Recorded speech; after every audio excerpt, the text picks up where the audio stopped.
Chapter 738. Old Lady Chiu still wanted to quibble, but her arms were held back by her two daughters-in-law. The maidservant she brought also kept quiet out of fear, not daring to make a ruckus. Chiu Yuanqing said in a deep voice, "Don't be too arrogant and forget etiquette. Where is this place?" This is Jianchuan City in Dezhou's Shu Land. This country is surnamed Li. Prince Zhongshuan's imperial concubine's arrival in Jianchuan was originally a good thing, but Feizhen, that brat, disturbed the peace. He offended the imperial concubine, so he deserved to be beaten. But Feizhen deserved to be beaten to death or crippled. As a mother, you indulged your son and let him become a playboy who fights chickens and walks dogs. Isn't it your fault? Don't think that I, as his uncle, don't know what kind of person Feizhen is. Old Lady Chiu lowered her head and was scolded. Her face was red and white, and she was very embarrassed. Chiu Yuanqing was the second son of the main branch. Although he was younger than her husband, since the patriarch, Chiu Yuanqing's biological father, went into seclusion 2 years ago, the power of the entire Chiu family almost fell into the hands of Chiu Yuanqing. Whether they lived or died in the future, wasn't it all Chiu Yuanqing's words? Old Lady Chiu pursed her lips and lowered her head. She didn't dare to say another word like a quail. Her face was covered with tears and snot, and she felt sorry for her crippled son. Chiu Feizhen was usually lecherous and didn't know how to restrain himself at all. She had taught that brat many times, but he refused to listen. Now, he flirted with the imperial relatives and ended up crippled. Old Lady Chiu was angry at her son's incompetence, and her tears fell down like a master who had broken the line. Seeing that Old Lady Chiu was honest, Chiu Yuanqing nodded with satisfaction and said, "You can go back." Then he respectfully bowed to Qin Yining and said, "Imperial concubine, please don't blame him. This old man's nephew is not sensible. This old man will strictly discipline and punish whoever goes." Qin Yining smiled and shook his head, "It doesn't matter. Since he is not a member of this house, he can't be blamed." Chiu Yuanqing's attitude was respectful and courteous. However, Qin Yining felt that this matter was unusual. This person was not simple either. As Jing Zhi had investigated, the Chiu family was like a local tyrant in Jianchuan. They could kill and seize the lives of the officials sent by the imperial court. They controlled the personnel of the imperial court and eliminated dissidents neatly. How could they be afraid of a princess today? Her husband was indeed powerful. He was indeed a war god. However, the mountain was high and the road was long, and Jianchuan Pass was a place where one man could hold back 10,000 men. She was sure that even if Pang Shao regained control of the Tiger Army and brought his own men, it would not be easy to break through Jianchuan Pass.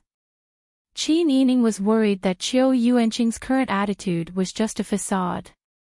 He was worried that Chiu Yuanqing would do something behind his back. These thoughts flashed through his mind in the time it took to breathe. At this time, Chiu Yuanqing said respectfully, "The inn is too shabby. Princess is a person like gold and jade. How can you stay here? Although my house is simple and crude, there are still a few clean rooms. I have already ordered people to clean them up. Princess, please come to my house." When Qin Yining heard this, he did not show it on his face, but alarms were ringing in his heart. The Chiu family's mansion occupied such a large area and was in someone else's territory. It was well guarded and well guarded. If she went, wouldn't she fall into someone else's trap? It would not be easy to get out. "Thank you for your kindness, second master, but we will be leaving soon. Moreover, my subordinates are all military men and are used to being free. I'm afraid they won't be able to adapt to life in the mansion. Feishan isn't home right now, so I won't bother you." Chiu Yuanqing's eyes turned and he smiled, "Since Princess has other plans, I will not insist."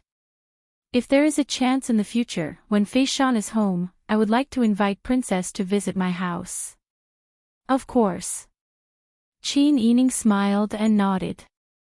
Qiu Yuanqing turned around and ordered people to bring old Madame Qiu and the others out of the inn. Qin Yining looked at the backs of these people and could not help but breathe a sigh of relief. It would be good if they could avoid a direct confrontation. However, she had to make a good plan for the future. Otherwise, how could she lose her life in Sword Creek without knowing the reason behind it? As Qiu Yuanqing walked out of the inn with his men, he saw a bloated man in luxurious clothes, who was over 60 years old. He was angrily walking towards them with a group of servants holding sticks in their hands. "Cousin Ming, what are you doing?" Qiu Yuanqing stood still and asked with his hands crossed. Qiu Yuanming said angrily, "I am going to kill that shameless vixen. She seduced my son until his manhood was destroyed. Does she still have the face to live?" He turned around and waved his hand, "Come, follow me in and beat him up." Qiu Yuanqing looked back at Qiu Yuanming and said coldly, "Don't blame me for not reminding you. The one in the room is the wife of Dezhou's Prince Zhongshuan Pang Zhishi. Her father is Prince Zhongshuan and her landlord is the former Dian Duke Dinghua. She was personally appointed as the Dian Saintess and was even discussed as the Dian Empress. Now that she is a princess consort, she is still loved by both palaces. The head of the Lu family in the capital is also her good friend." Turning around, Qiu Yuanqing paced back and forth, slowly approaching Qiu Yuanming whose face was twitching fiercely. "Cousin Ming, if you don't listen to my advice and offend such a person, then you have to deal with the aftermath yourself. I won't force you to do anything." Qiu Yuanming's face was not only twitching, but his body was also trembling. It was not because of fear, but because of anger. "Qiu Yuanqing, how can you side with an outsider? Just because Feizhen is not your son, you don't care about him. If it was just a flesh wound, then I would not be so angry. But he was injured in that area. A man being crippled in that area, isn't that a great humiliation? That princess consort is a whore. Since she has come to Shu and entered Jianchuan City, how she is dealt with is up to our Qiu family. In the past, no matter how big the matter was, you could get it done. Why should my son be wronged now?" Qiu Yuanming spoke louder and louder. In the end, he wanted to shout so loudly that everyone could hear him. Qiu Yuanqing raised his left hand and dug his ear with his long fingernails. Then, he flicked his fingernails. "I am not deaf. Why are you shouting so loudly? You! If you have the ability to deal with the aftermath yourself and not come to me, I will not stop you. After all, that is your son. If you want to be buried with your son, how can I not fulfill your fatherly heart?" Qiu Yuanqing stroked his long beard and chuckled as he turned to leave. His current demeanor was completely different from the respectful and courteous attitude he had when he was facing Qin Yining. Qiu Yuanqing, don't be too arrogant." Qiu Yuanming shouted at Qiu Yuanqing's back. Qiu Yuanqing did not look back and walked straight away with his men. Old Madame Qiu pulled Qiu Yuanming's sleeve. Master, what are you doing?" Qiu Yuanming was furious. But when he looked up, he saw the inquisitive eyes of the people around him and heard the buzz of discussion. It was only then that he realized that his furious appearance had been seen by this group of lowly commoners. These people were obviously here to see him make a fool of himself. Vaguely, he heard people talking about Qiu Feizhen becoming a eunuch. Qiu Yuanming was even angrier.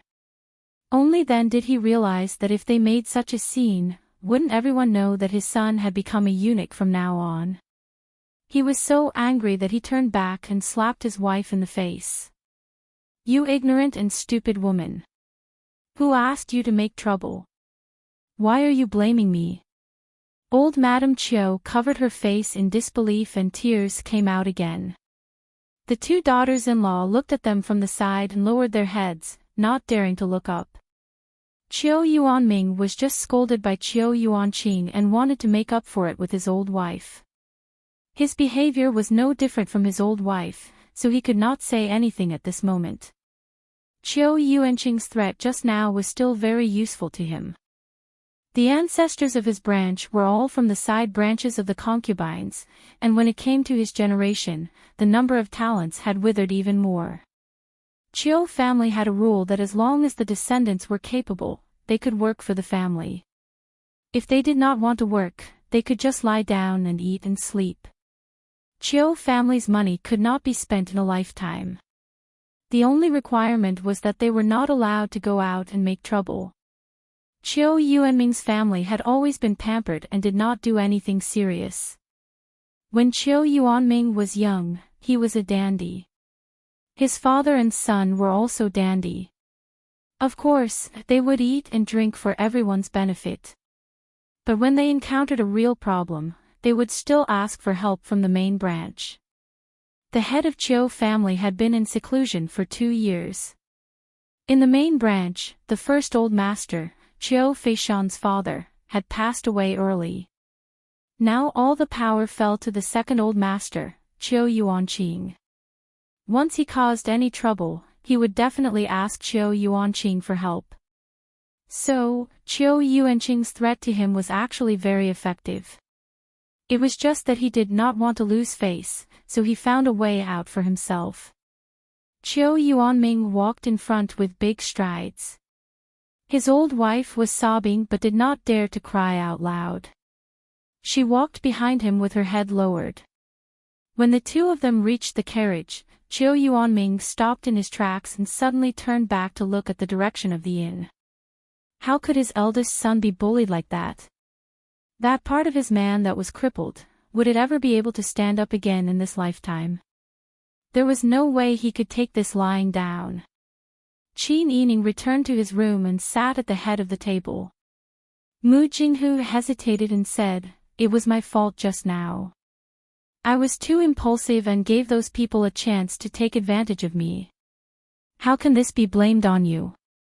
Qin Yining looked up in surprise and met Mu Jinghu's angry and ashamed eyes. He immediately understood what this blockhead was thinking. "Young Master Mu, you protected me today.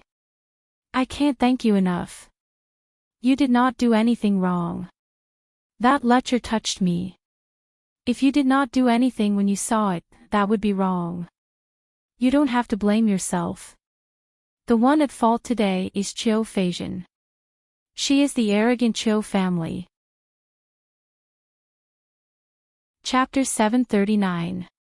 Translator, Endless Fantasy Translation Editor. Endless Fantasy Translation. Qin Yining smiled and said, "I know, although we outsiders don't know about the internal strife of the Qiu family, but Qiu Feishan deliberately led me here. I don't think it's just to let me see how harmonious her family is. She has never been willing to be taken advantage of, since she guessed that Wang Yi and I wanted to find out the origin of the Sea Tong and gave me such a clue to lead me here. She must want to use me to do something for her in order to achieve a win-win situation. It was just like how the Four-Way Express Company wanted to enter the garrison, but they could not force Pang Shao to do so, nor could they use other channels. Therefore, they took such a big detour, tricking Pang Shao into snatching the goods from the Four-Way Express Company himself, so that Pang Shao could proudly accept the compensation from the Four-Way Express Company, and coax Pang Shao to happily accept the financial aid from the Four-Way Express Company. Now, Qiu Feishan had the same idea. It was obvious that this woman had a deep grasp of people's hearts and had a far-reaching plan, making them fall into her trap, and in the end, they had to accept reality with a smile to achieve a win-win situation. Although it was a win-win situation, they didn't suffer any losses. But the feeling of being manipulated was really uncomfortable. Qin Yining also had some guesses about Qiu Feishan's background, but she was no longer curious about Qiu Feishan, so she was too lazy to think too much about it. "Princess, what do we do now?" Bing Tang said nervously. "The Qiu family is too domineering." That magistrate Wu came slowly, and left quietly. Just now, the Chiu family left. This servant didn't think of Magistrate Wu for a moment, and when we go back to look for him, there are so many people, and we don't even know that he ran away. It's obvious that we can't rely on the local government now. This servant is worried that the Chiu family will find an opportunity to take revenge on you. We don't have a license to go out of Sichuan. How can we go out? I think so too. Qin Yining nodded. Mu Jinghu said, then let's check out and leave this inn, and find a reliable place to stay. Qin Yining nodded. Let's do that, but I don't think it will be useful. In Jianchuan, the Chiu clan's influence was too great. Even if we leave this inn and stay in another inn, they will still be able to find us. Qin Yining tapped the table with his jade-white fingers. After a moment of silence, he said, although I know that Magistrate Wu is useless, I can only think of a way that isn't really a way. Let's choose an inn or a homestay that is close to the prefectural magistrate's office and move there. I hope that the Chiu family will restrain themselves on account of the fact that the prefectural magistrate's yamen is nearby. Everyone nodded. This was indeed the only way out of desperation. In a place where the Chiu family was the local tyrant, they really couldn't find a second way. We still have to find a way to get our hands on the Chu Chuan card as soon as possible. Qin Yining rubbed his forehead. Chiu Feishan led them here and gave them the Chuan card, which represented the identity of the young miss of the Chiu family. She deliberately did not give them the Chuan card. Obviously, she wanted to trap them here. What good would it do for Chiu Feishan if she was trapped in Jianchuan? While Qin Yining was deep in thought, Bing Tang and Ji Yun went to repack the luggage that had just been properly packed. Mu Jinghu's luggage was simple. It was only a small bag with a change of clothes inside. He carried his weapons and silver with him. This was also his usual habit to deal with unexpected situations. Because he was worried about Qin Yining, he did not leave at this moment. He stayed in the room and chose a corner to sit in. Not long after, the person who went out to scout returned. Replying to Princess, there is an inn 2 streets away from the prefectural magistrate's yamen. There is still an empty courtyard. If we haven't found a homestay, I'm afraid we will have to discuss it. Because of the planning in the cities, it was already good to find an inn 2 streets away from the prefectural magistrate's yamen. Qin Yining also knew that it was not easy to find, so he nodded. Then let's go. We will leave after checking out. Yes. Qin Yining got up and put on his veil hat. Jingzhe brought people to check out. They had already boarded the carriage that was prepared at the entrance of the courtyard. After Qin Yining left, the innkeeper of the inn walked out of the side door. He looked in the direction of the group of people with his hands crossed and sneered softly. He turned back and told the servants to look carefully before he went in the direction of the Chiu residence. At this time, the Chiu residence was not quiet. Several old men were sitting on round chairs on both sides of the main hall. Chiu Yuanqing and Chiu Yuanming, who had just returned, were standing in front of them. Chiu Feisheng, who usually hung out with Chiu Feizhen, was also standing in an inconspicuous place with his head lowered, looking like he was listening to a lecture. An old man was holding a cane. Because of his anger, his white goatee trembled. Although Feizhen is absurd, he is still a man of the Chiu family. It is normal for a man to bump into things. Even if he suffers some superficial injuries, we can accept it. But because he took liberties with a young lady and got kicked in that place, it is really too ugly. In my opinion, we shouldn't let Feizhen go out again. I think so too. Another white-haired old man said shakily, Feizhen usually doesn't do anything serious. Look at Feishan from the eldest family, that little girl is more ambitious than Feizhen. He only knows how to fight like a dog. If word got out, he would be hated by dogs. Chiu Yuanming and his wife both lowered their heads and curled their lips in dissatisfaction. Their precious son was being talked about like this. Which parent who spoiled their child would not like to hear it? Qiu Yuanming said, that Feizhen is not sensible. But isn't he much better than the other people in our Qiu family who kill and set fires? Besides, Feizhen is not the only one who enjoys a life of leisure. How can you compare Feizhen to a crazy girl who has not been home for more than 2 years? That's right. The old madam of the 6th branch also said, no matter how my Feizhen is, he is still a man. No matter how he plays, he will not go overboard. Even if he kills people, do you think that our Qiu family does not have enough people to pretend to be peaceful? But Qiu Feishan is different. She has been restless since she was young. First, she killed her mother. A few years later, she killed her father. She is a girl, but she does not look like a girl. All day long, she dressed neither like a man nor a woman. Since she went out to make a living, the patriarch was so angry that he went into seclusion. Don't compare anyone with my Feizhen. The several elders were all in their prime. In this life, they had seen thousands of sales and had seen all kinds of people. Even so, they were still angry with Qiu Yuanming and his wife. No wonder they could raise that kind of son. It turned out that this couple was not a good person. However, they were already old. Although they had seniority, they had no real power.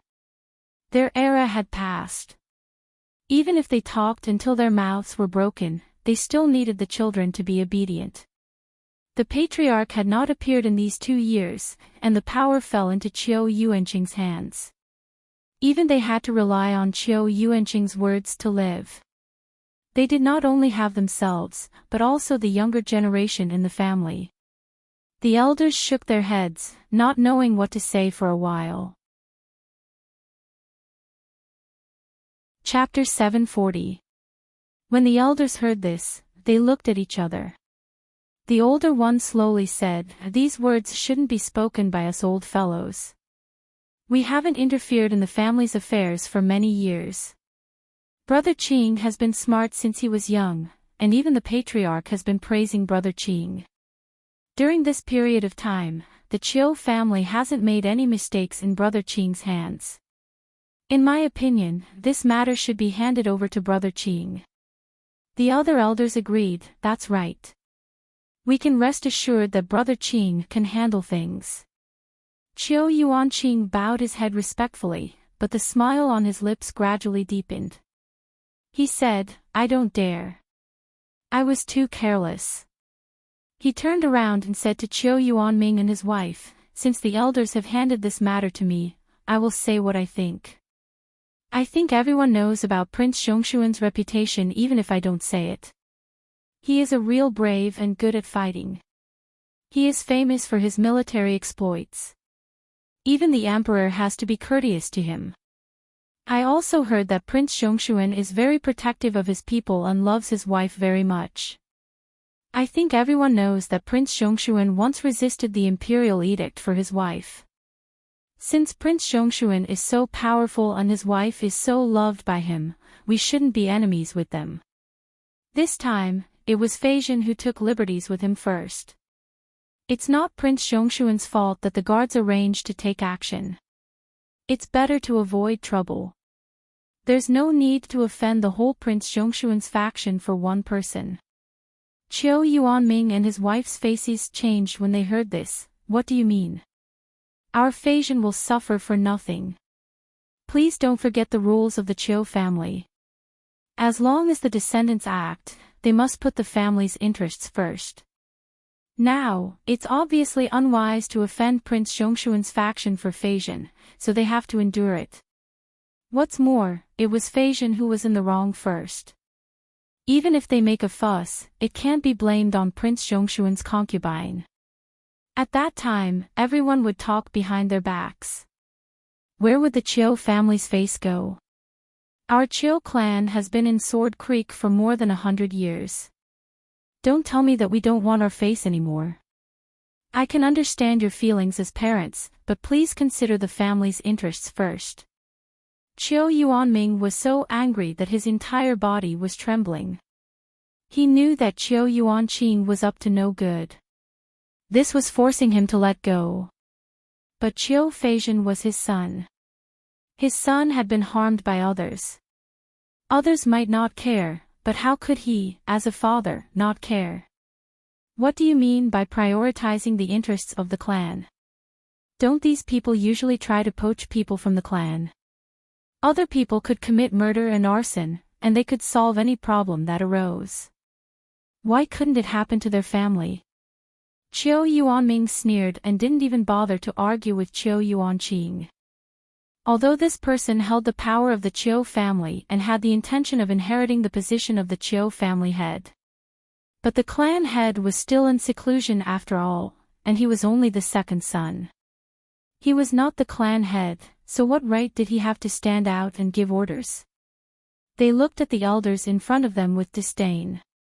If people weren't selfish, even dogs would change to eat shit. Weren't these old things just taking advantage of the situation and flattering Qiu Yuanqing? It was because they saw that Qiu Yuanqing was likely to be the next clan head that they flattered him like this. When Qiu Yuanqing saw that Qiu Yuanming was no longer arguing, he assumed that Qiu Yuanming had given in like the clan elder. With a confident smile, he respectfully exchanged greetings with the clan elder and inquired about Qiu Feizhen's situation before the scene dispersed. However, when Qiu Yuanming returned home and saw his bedridden and dying son, that irrepressible anger came out again. Listening to his old wife's sobs, Qiu Yuanming was distraught. His hand tightly gripped the white porcelain teacup, and his joints gradually turned white from the force. Qiu Yuanming gritted his teeth and snorted heavily from his nose. What Prince Zhongshuan's imperial concubine? Others didn't dare to offend her, but would he be afraid? If he didn't take revenge for his own son, would he wait for others? Qin Yining and the others stayed at the new guest station near the yamen. After washing at night, Qin Yining didn't dare to relax easily. Ji Yun and Bing Tang were lying on the same bed with her in their clothes. The three of them didn't fall asleep. I don't know how Brother Zhao and Brother Han are doing now. I don't know if the wet nurse is taking care of them carefully. They are so young, and I'm afraid that they can't adapt to the bumpy walk, right? Qin Yining's voice was low and soft, full of deep worry. Whenever it was quiet at night, the first thing she thought of was always the two children. Ji Yun smiled and comforted her. Princess, don't worry. Don't you trust old madam and old madam? Besides, the wet nurse is the most experienced, and brother has the most capable people around him. You don't have to worry. Qin Yining nodded. She knew this idea, but it was normal to be worried. After thinking of the children, she thought of Pang Xiao. She didn't know whether Pang Xiao was doing well or not. The army was temporarily suppressed, but the Yuqi Yen might not be willing to stop. Now that they entered Jianchuan, they had to use a plate to enter and exit, and it became difficult to send messages to the outside world. It could be said that they had been forced to cut off contact with the outside world. Therefore, she didn't know the latest things that happened in the imperial court. She wanted to pass on her situation to Pang Xiao, but she didn't know how to do it. This kind of situation really made her feel flustered. Although it usually took some time for her to pass on information to Pang Xiao, it was still much better than today's situation. Qin Yining's mind was full of recent events. She couldn't fall asleep at all after tossing and turning. After a long time, Ji Yun and Bing Tang stopped talking, and their breathing gradually stabilized. She was also affected by the atmosphere, and her eyelids gradually became heavy. At this moment, Qin Yining suddenly heard footsteps outside the window. It was just that the fatigue of the past few days hit her. After she finally closed her eyes and fell asleep, it wasn't easy to wake up. Qin Yining felt that she slept very warmly, just like when she was beside Pang Xiao. She slept in his arms, and it was steady and comfortable. She seemed to hear Pang Xiao's steady heartbeat, and could even smell the faint smell of burning charcoal in the winter. Princess consort, princess consort. Suddenly, someone pushed her, and Qin Yining was abruptly awakened. In front of her was an orange-red fire. Mu Jinghu stood nervously by the bed and tore the wet towel into 4 pieces. Cover your nose and mouth, it's on fire. Quick, come out with me. Ji Yun and Bing Tang had also just been awakened. Faced with this sudden scene, they panicked for a moment. They took the towel and covered their noses and mouths. Mu Jinghu didn't care about the etiquette between men and women. He pulled Qin Yining and rushed out. Since he had promised the wolf, Qin Yining's safety was his responsibility. Mu Jinghu would never allow Qin Yining to be in any danger under his watch.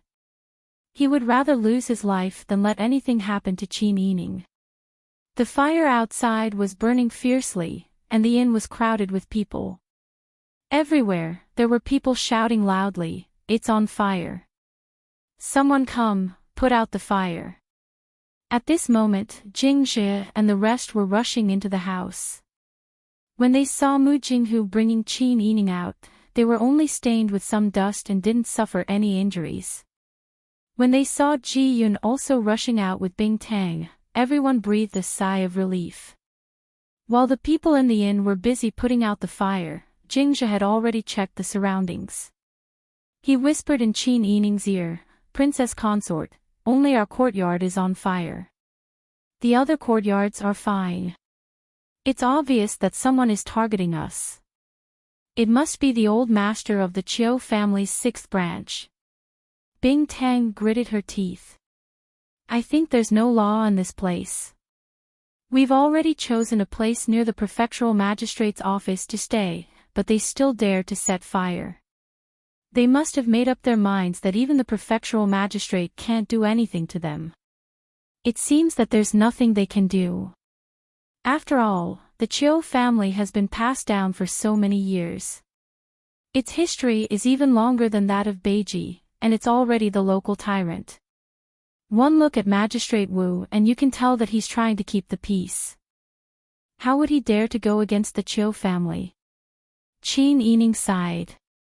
Even though Li Qitian thought that he had the power to control all matters in the imperial court, just by looking at the prefectures outside, like Jian Chuan, who only knew about the Chiu family and didn't know about the imperial family situation, one could tell that the foundation of the Dezhou dynasty was still very shallow.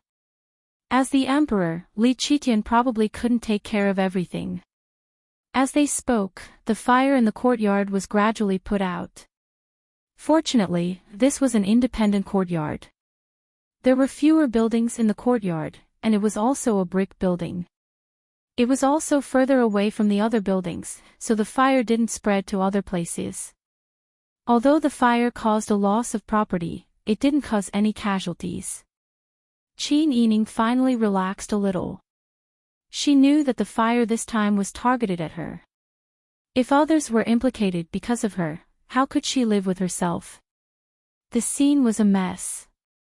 There were puddles of water everywhere on the ground. The extinguished house was still emitting black smoke, and the air was suffocating with the smell of burning.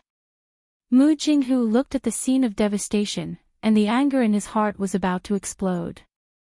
The Chiu family was really too much. They dared to flirt with Qin Yining in front of him. He only taught the lecher a lesson, but it actually led to the Chiu family's even more severe revenge. Mu Jinghu said with a gloomy face, "Let's find another place to stay. I don't think the inn is safe. It doesn't matter whether it's near or far from the magistrate's office. There's no need for that. We're not as familiar with the roads in the city as they are. If we go to a less populated place, things will be more difficult." Qin Yining said, "There's no need for us to leave. Let's stay here. I'll see if they can set the house on fire again." With such a big fire, Magistrate Wu still hasn't appeared. I think he's sleeping soundly. When I see Magistrate Wu tomorrow, I'll ask him in detail how he wants to solve the problem here. After all, she still had her status. The princess consort's murder was a serious matter, and it all depended on how she handled it. The group of people informed the innkeeper. Because there was no more courtyard, they moved to the guest rooms on the second floor to stay. Chapter 741. When Qin Yining woke up early in the morning, he could already hear the hustle and bustle of the first floor of the inn. Last night, there had been a fire in the courtyard. They had been in a hurry to stay in the two-story building in the front courtyard of the inn, so they had not chosen a room to avoid the sounds of people. Instead, they had pushed open the inner window and could see the two rooms on the first floor of the inn. At this time, everyone in the hall was talking about the fire in the inn yesterday. Although Jianchuan City was not small and was located in a stronghold, there were only a few permanent residents.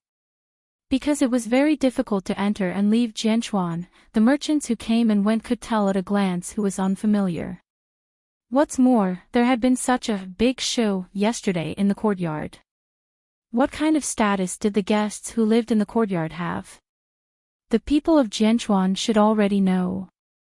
Are they saying that last night's fire was because the fire god empress couldn't stand that whatever princess consort being fickle and wanted to burn her? That's right. Looking at her foxy appearance, you can tell that she's not a good person. She actually dared to cripple the Qiu family's master. She simply doesn't want to live anymore. But I heard that it was because the Qiu family's master took liberties with the princess consort first. Don't talk nonsense, this princess consort is different from those ordinary young ladies.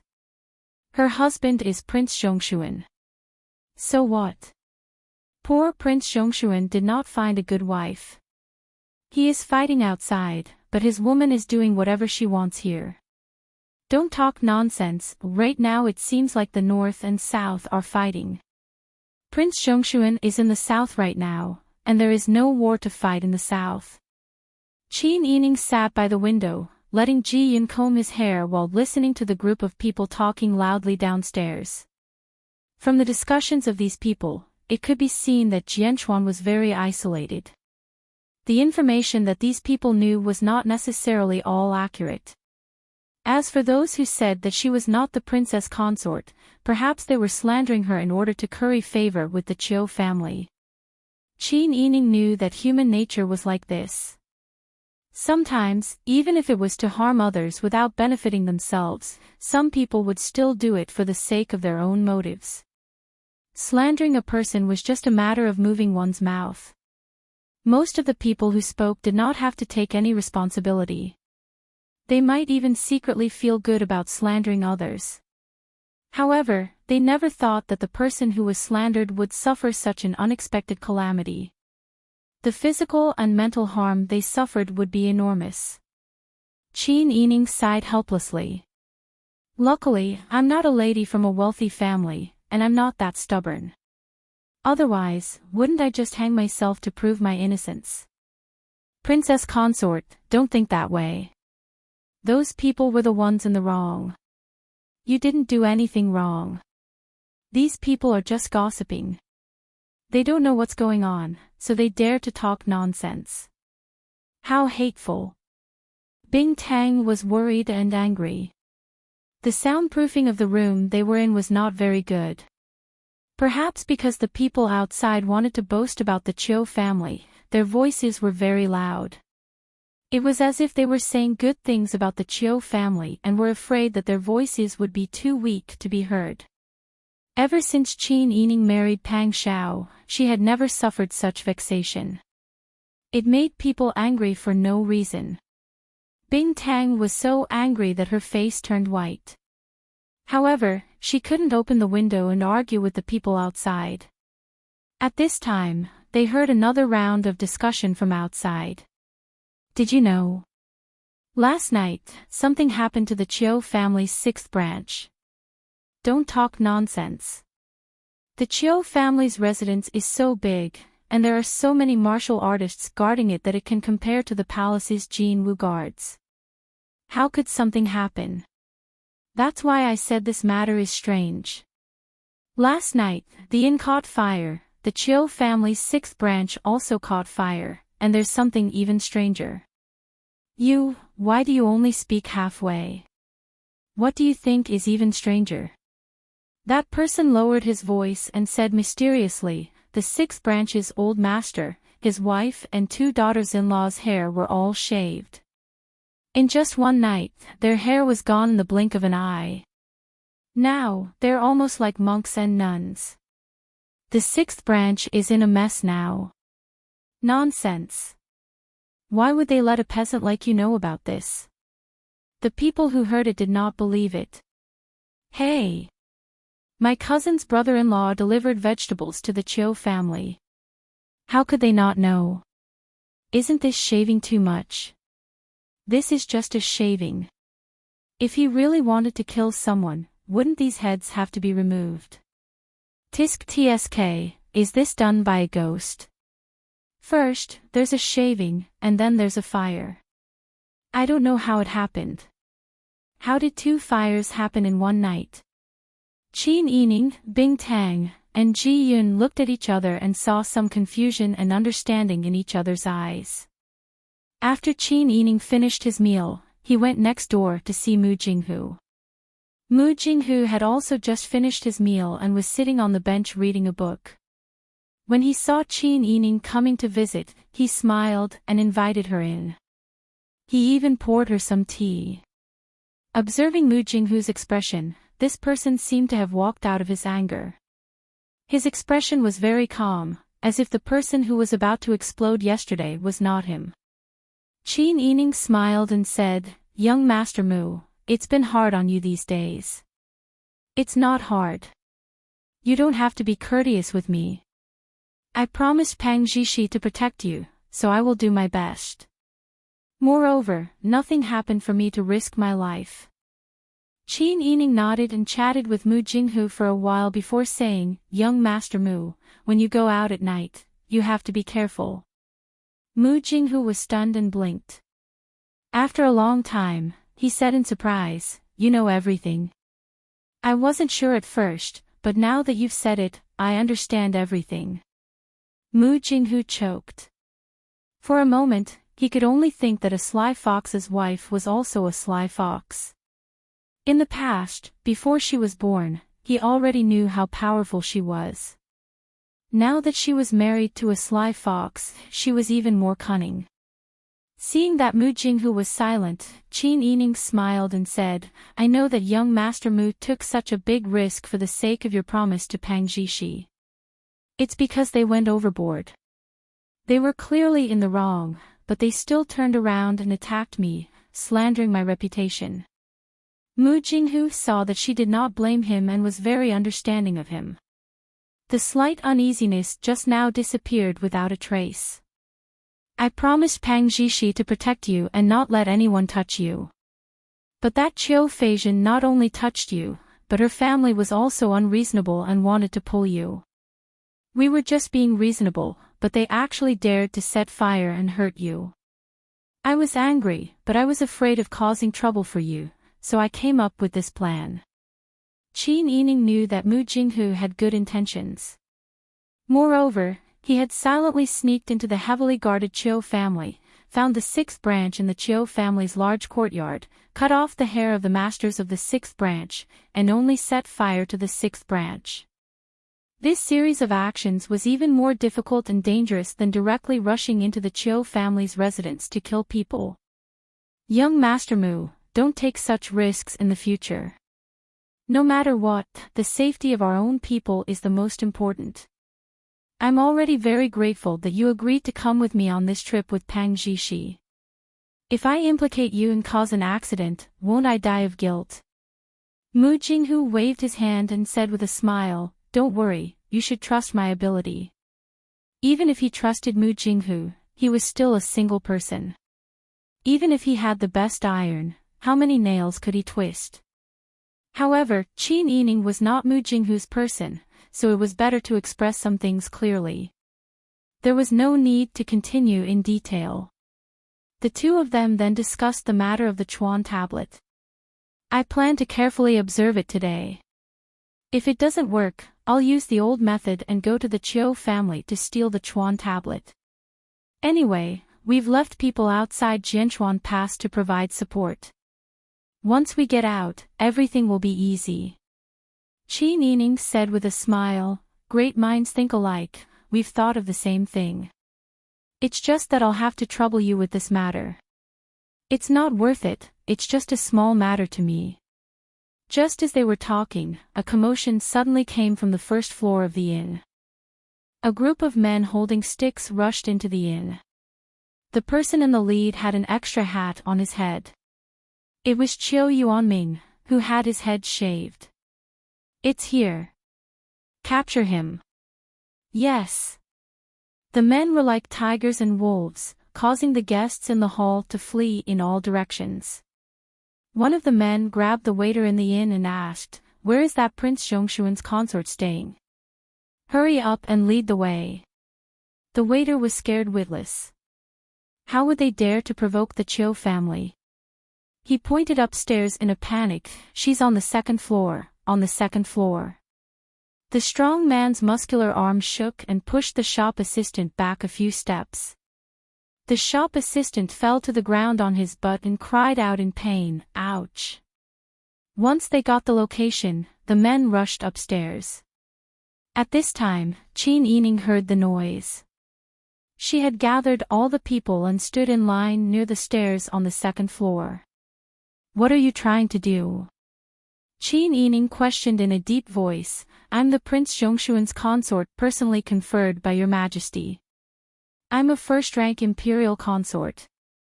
Are you commoners trying to rebel? Qiu Yuanming rushed upstairs with an ashen face and stood on the platform between the first and second floor. He put his hands on his hips and looked up at Qin Yining, stop bullshitting. You're just a woman, do you think I'll rebel if I capture you? You're not the emperor, you're being too arrogant. Go, capture this evil woman for me. Yes. The Qiu family's martial arts masters were used to running amok. They were proud of being a member of the Qiu family. Moreover, with the Qiu family's status in Jianchuan, no one dared to interfere even if they committed a grave crime.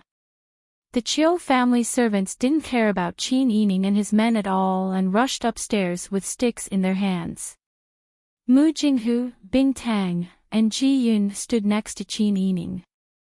Jing Zhe and the other two silver-masked secret agents guarded Qin Yining's back. The rest of the Jinghu Wei guards were already irritated and stood guard at the stairs.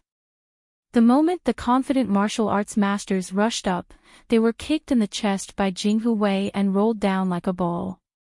The people behind couldn't dodge in time and were also hit. One after another, even Qiu Yuanming fell to the ground. The hat on his head also fell off, revealing his inch-long head that was still hugging Qin Pai. Qin Yining laughed when he saw this. Chapter 742. Qiu Yuanming was already scared out of his wits when someone cut his hair in his sleep.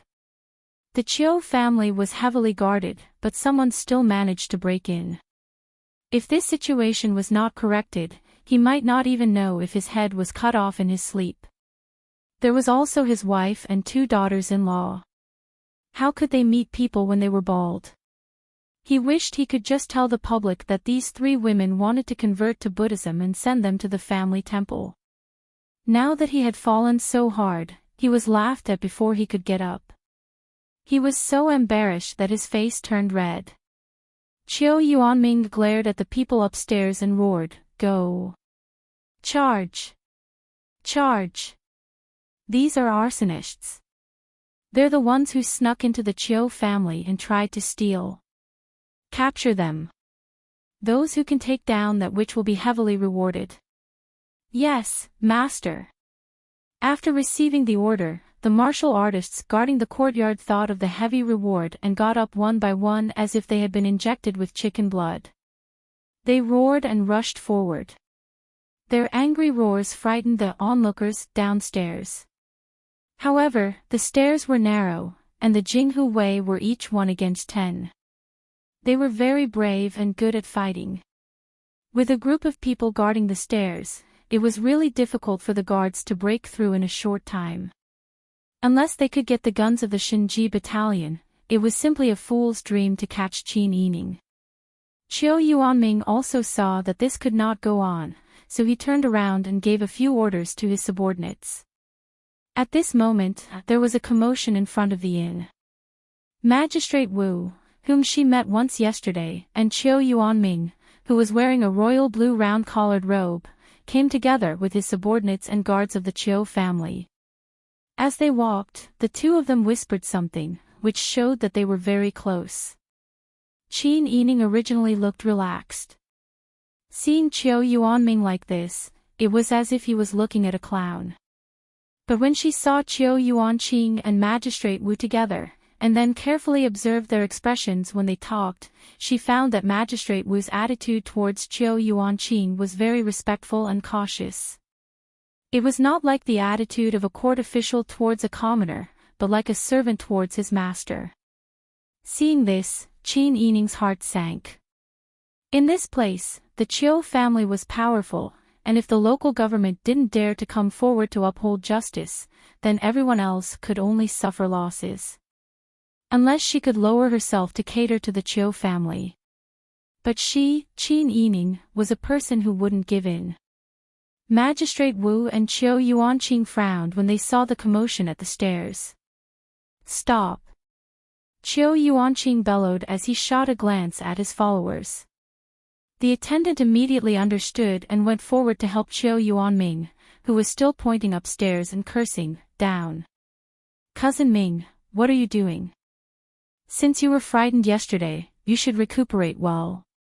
There are so many people here. Even if you don't think about anything else, you should think about the reputation of the Qiu family. Don't make such a ruckus." Qiu Yuanqing's voice was so low that only a few people nearby could hear it. Qiu Yuanming was still angry, and he spat on Qiu Yuanqing's face. "Bah! You bastard, you are up to no good. Your nephew was disabled, your sister-in-law and I, and two niece-in-law were all shaved overnight, and we were almost burned to death. You don't care about anything, and you even make sarcastic remarks. Are you still a human?" Qiu Yuanqing's face was covered with saliva, and he took the wet handkerchief from the attendant to wipe his face in disgust. His patience was exhausted. "Cousin Ming, you are so angry that you are confused. Even if the Prince Zhongshuan ordered someone to set the fire, the magistrate will deal with it.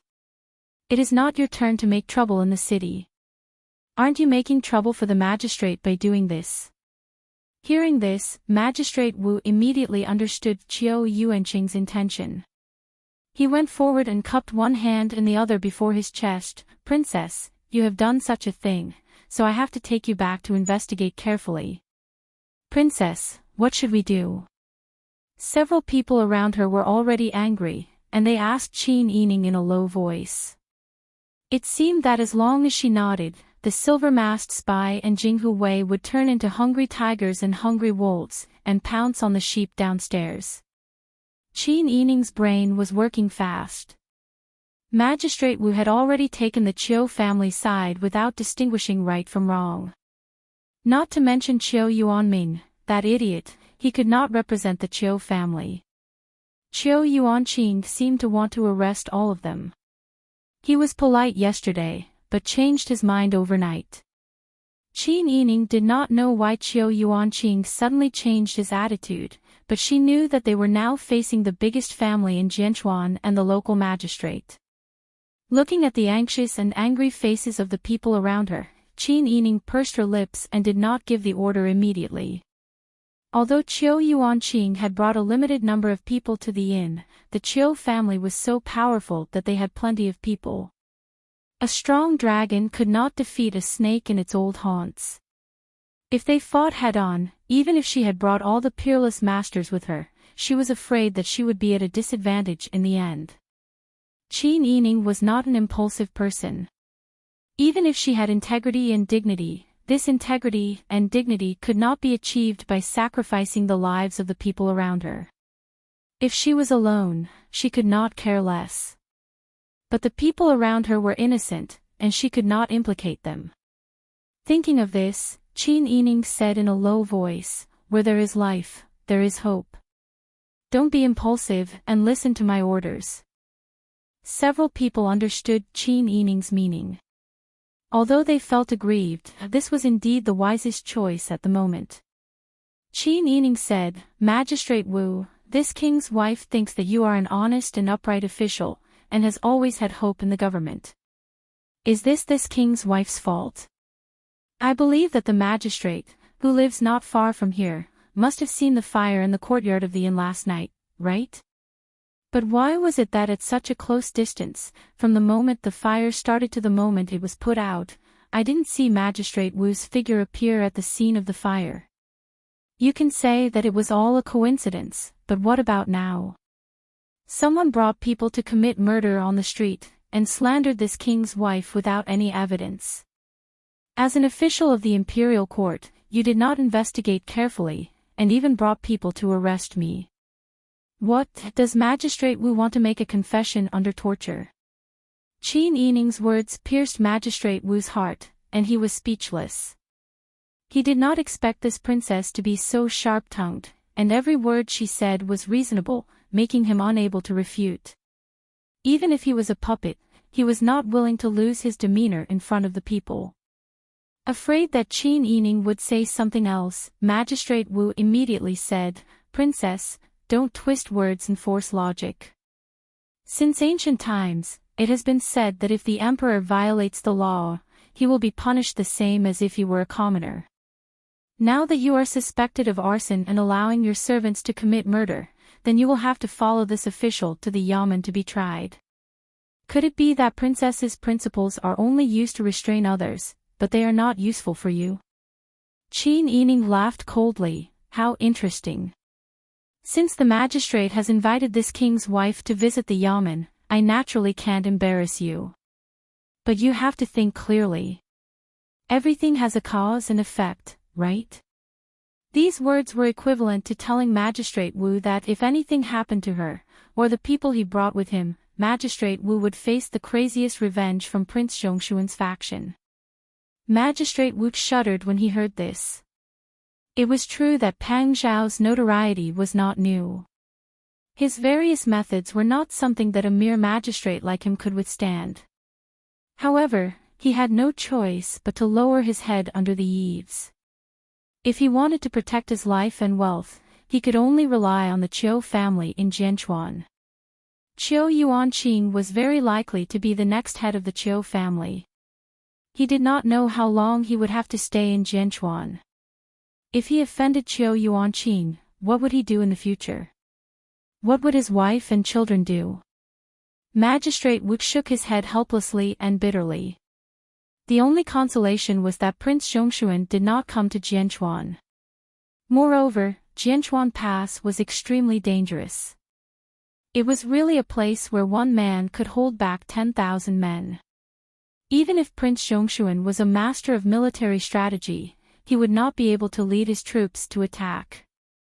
In that case, he would still have to rely on the Qiu family. Thinking of this, Magistrate Wu had already made up his mind to order his men to arrest Qin Yining and the others. Qin Yining gave Mu Jinghu a look, indicating that he should calm down and not act rashly.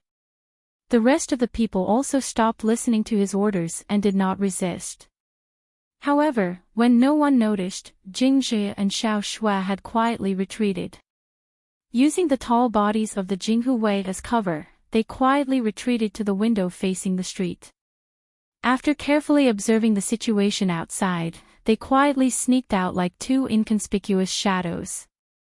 Because of the verbal confrontation between Qin Yining and Magistrate Wu, the people present at the scene were all focused on these two people.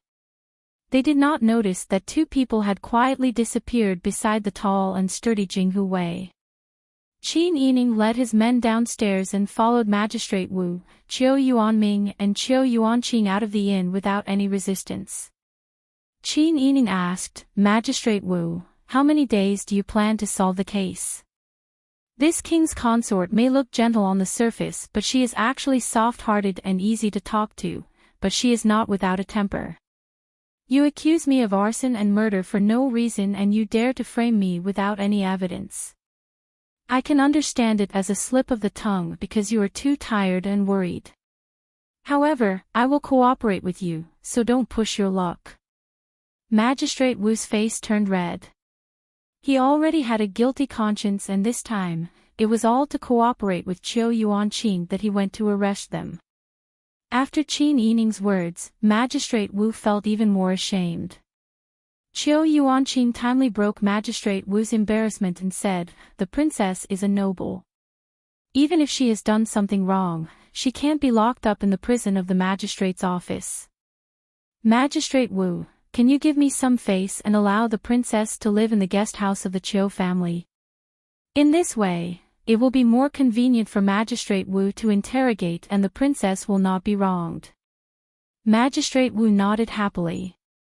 He did not want to serve such a sharp-tongued person. Wouldn't it be better to live in the Qiu family? Hearing this, Qin Yining became more vigilant in his heart. He now realized that Qiu Yuanqing's purpose might not be to avenge Qiu Feizhen or Qiu Yuanming of the 6th branch. Chapter 743. Qin Yining couldn't think of any use for the Qiu family to imprison her. Even if they wanted to threaten Pang Xiao, they should at least spread the news. Otherwise, Pang Xiao wouldn't know at all. Yes, although she couldn't spread the news, the Qiu family could spread the news freely.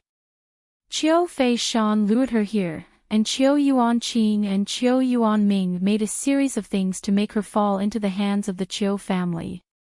Qiu Feishan in the old capital could then negotiate with Pang Xiao. It seemed that she had to solve the problem in front of her before the Qiu family used her. Qin Yining glanced at Qiu Yuanqing coldly and got on the carriage with her people. Qiu Yuanqing was a little surprised that Qin Yining could still be so calm after being caught. He had seen many beautiful women, but women who were both beautiful and capable of doing great things were rare.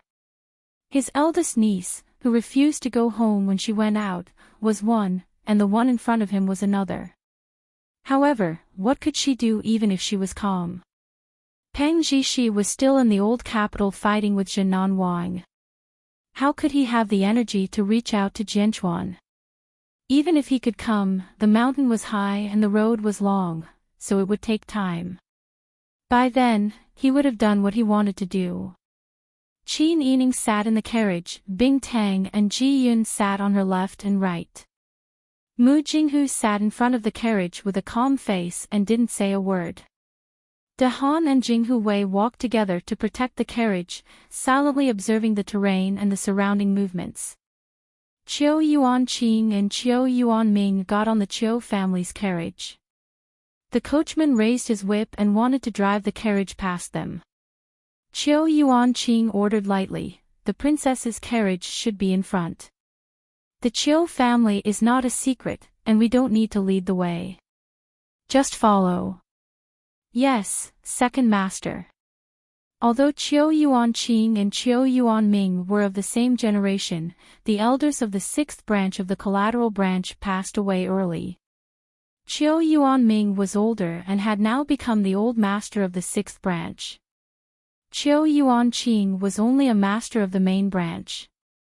The servants of the Qiu family were naturally willing to follow the direct line and call him master. Qiu Yuanming's face was calm, but he was not as manic as he was in the inn just now. "When we get back to the residence, let me deal with that bitch," Qiu Yuanming said. Qiu Yuanqing shook his head. "Cousin, you should rest well and don't get involved in the outside affairs. You don't understand the situation outside, so don't ruin the family's plans." "Bullshit," Qiu Yuanming scolded in a low voice, "don't give me that. Don't think that I don't know why you want to lock that woman up in our residence." Qiu Yuanqing's brows were tightly knitted together. He was already rather impatient and did not want to pay attention to this person. But to be, two's to be. Two's right, to be to play to be a, to the point, s to be to to the, to be to do with her, tss her, ts to play. To, s twos is be, you to be to a's to be. To be. You're a man, stop pretending. Cousin, it seems like you want to go to the ancestral hall to worship your ancestors. You dare. You can try and see if I dare or not. Chiu Yuanqing had been in a high position for a long time. He was not like Chiu Yuanming, who only cared about drinking and women.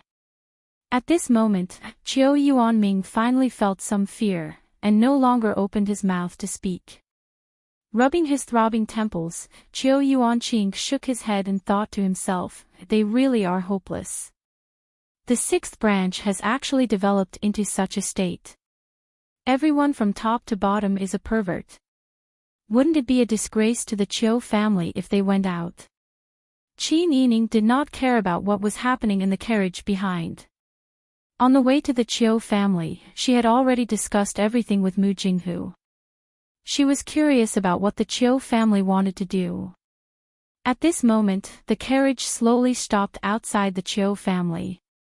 Chiu Yuanqing and Chiu Yuanming got off the carriage. Chiu Yuanming's face was dark, but he was still a little afraid of Chiu Yuanqing.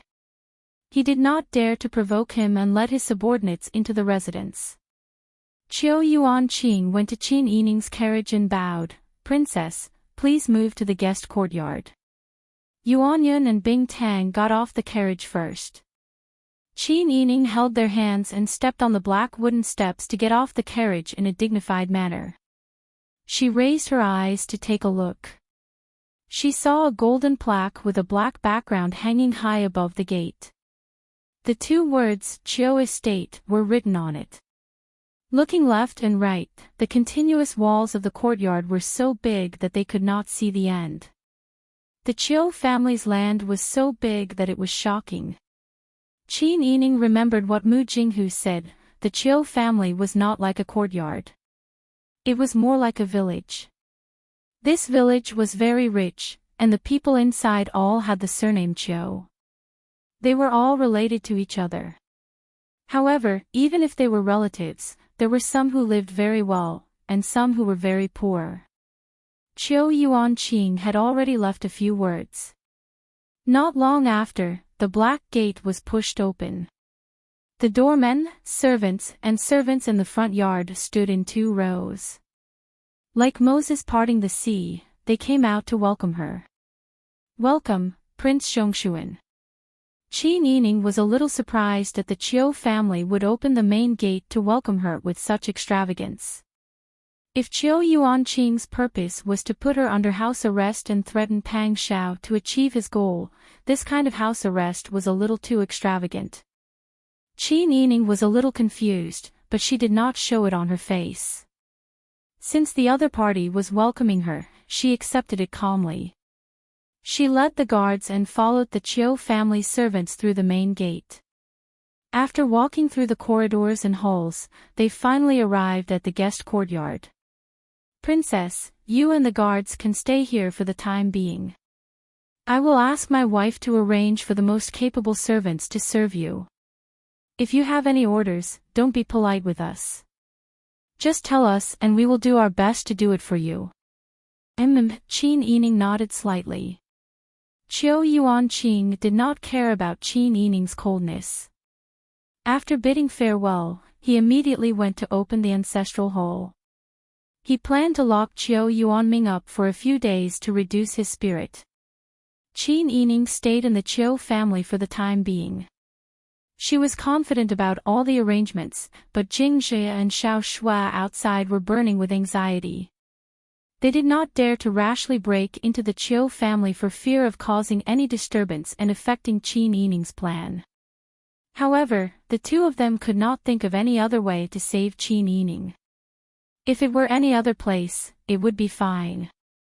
However, Jianchuan City was heavily guarded. The terrain was so dangerous that even Xiao Shua, who was proud of her lightness skills, could not safely climb over the cliff. They could not think of any way to send a message to young man and the others outside the city. Jing Zhe and Xiao Shui were the most capable subordinates trained by Qiao Yuqing. They were also the two most tenacious of the silver-masked spies. The way out of Jianchuan City was blocked by checkpoints and there were cliffs on both sides. However, they did not believe that they could not find a way out in such a large city. Like Jing Zhe and Xiao Shui, young man and the two Jinghu Wei who were guarding outside the city did not dare to go too far away. Since Qin Yining entered Jianchuan City, they had been secretly observing the direction of the city gate, for fear of missing the slightest message sent by Qin Yining. However, 1 day passed, 2 days passed. As time went by, their mood became more and more anxious. They had completely lost contact with Qin Yining, which made young man extremely worried. Finally, he could not help but anxiously arrange a Jinghu Wei to quickly go to the old capital to send a message to Pang Xiao. Young man and the other remaining brother guarded the city gate. Qin Yining also knew that the people following him would be anxious. However, she wanted to investigate the situation of the Qiu family. This was a good opportunity. After half a month, Qiu Yuanqing had not appeared since he sent her here. Even the women were strictly forbidden by Qiu Yuanqing to come to the guest house to chat with her. Qin Yining had very few channels to obtain information. It took him half a month to roughly understand the situation of the Qiu family. The Qiu family had a total of 5 branches. The rest of the branches were innumerable. People like Qiu Yuanming had no right to speak in the Qiu family. Qiu Guang, the eldest son of the Qiu family's direct line of descent, was Qiu Feishan's grandfather and the current patriarch. Qiu Guang had 2 sons and 4 daughters. The eldest son, Qiu Feishan's father, had passed away more than 10 years ago. Qiu Feishan's 4 aunts were not good at business. They had already gotten married and did not care about the family affairs. Therefore, the position of the patriarch, which was supposed to be passed to the eldest son of the direct line of descent, was likely to fall on Qiu Yuanqing. However, it was not so easy for Qiu Yuanqing to get what he wanted immediately. Because Qiu Feishan showed amazing intelligence and talent when she was 7 or 8 years old. Perhaps Qiu Guang pitied his eldest granddaughter because she did not have parents to take care of her since she was young. He had been taking Qiu Feishan with him and was willing to take this little granddaughter to many big business occasions. Under the influence of others, Qiu Feishan learned a lot, and was always able to say amazing things at the negotiation table. Sometimes, she could even replace Qiu Guang to say things that were inconvenient for him. Such a smart granddaughter made Qiu Guang very fond of her, and indulged her more and more. Qiu Feishan started wearing men's clothes when she was 11 years old. Her amazing talent in business made the whole Qiu family speechless. When she was 16 years old, she went out to gain experience. Half a year after she went out, the patriarch Qiu Guang said that he was in seclusion and did not appear again. Qin Yining carefully recalled the news of the 4 Links shop. It seemed that the 4 Links shop, which had been in business for 100 years, only grew stronger after Qiu Feishan went out to gain experience. It even began to contact political and military officials. According to the Qiu family, Qiu Feishan had not returned home for 2.5 years.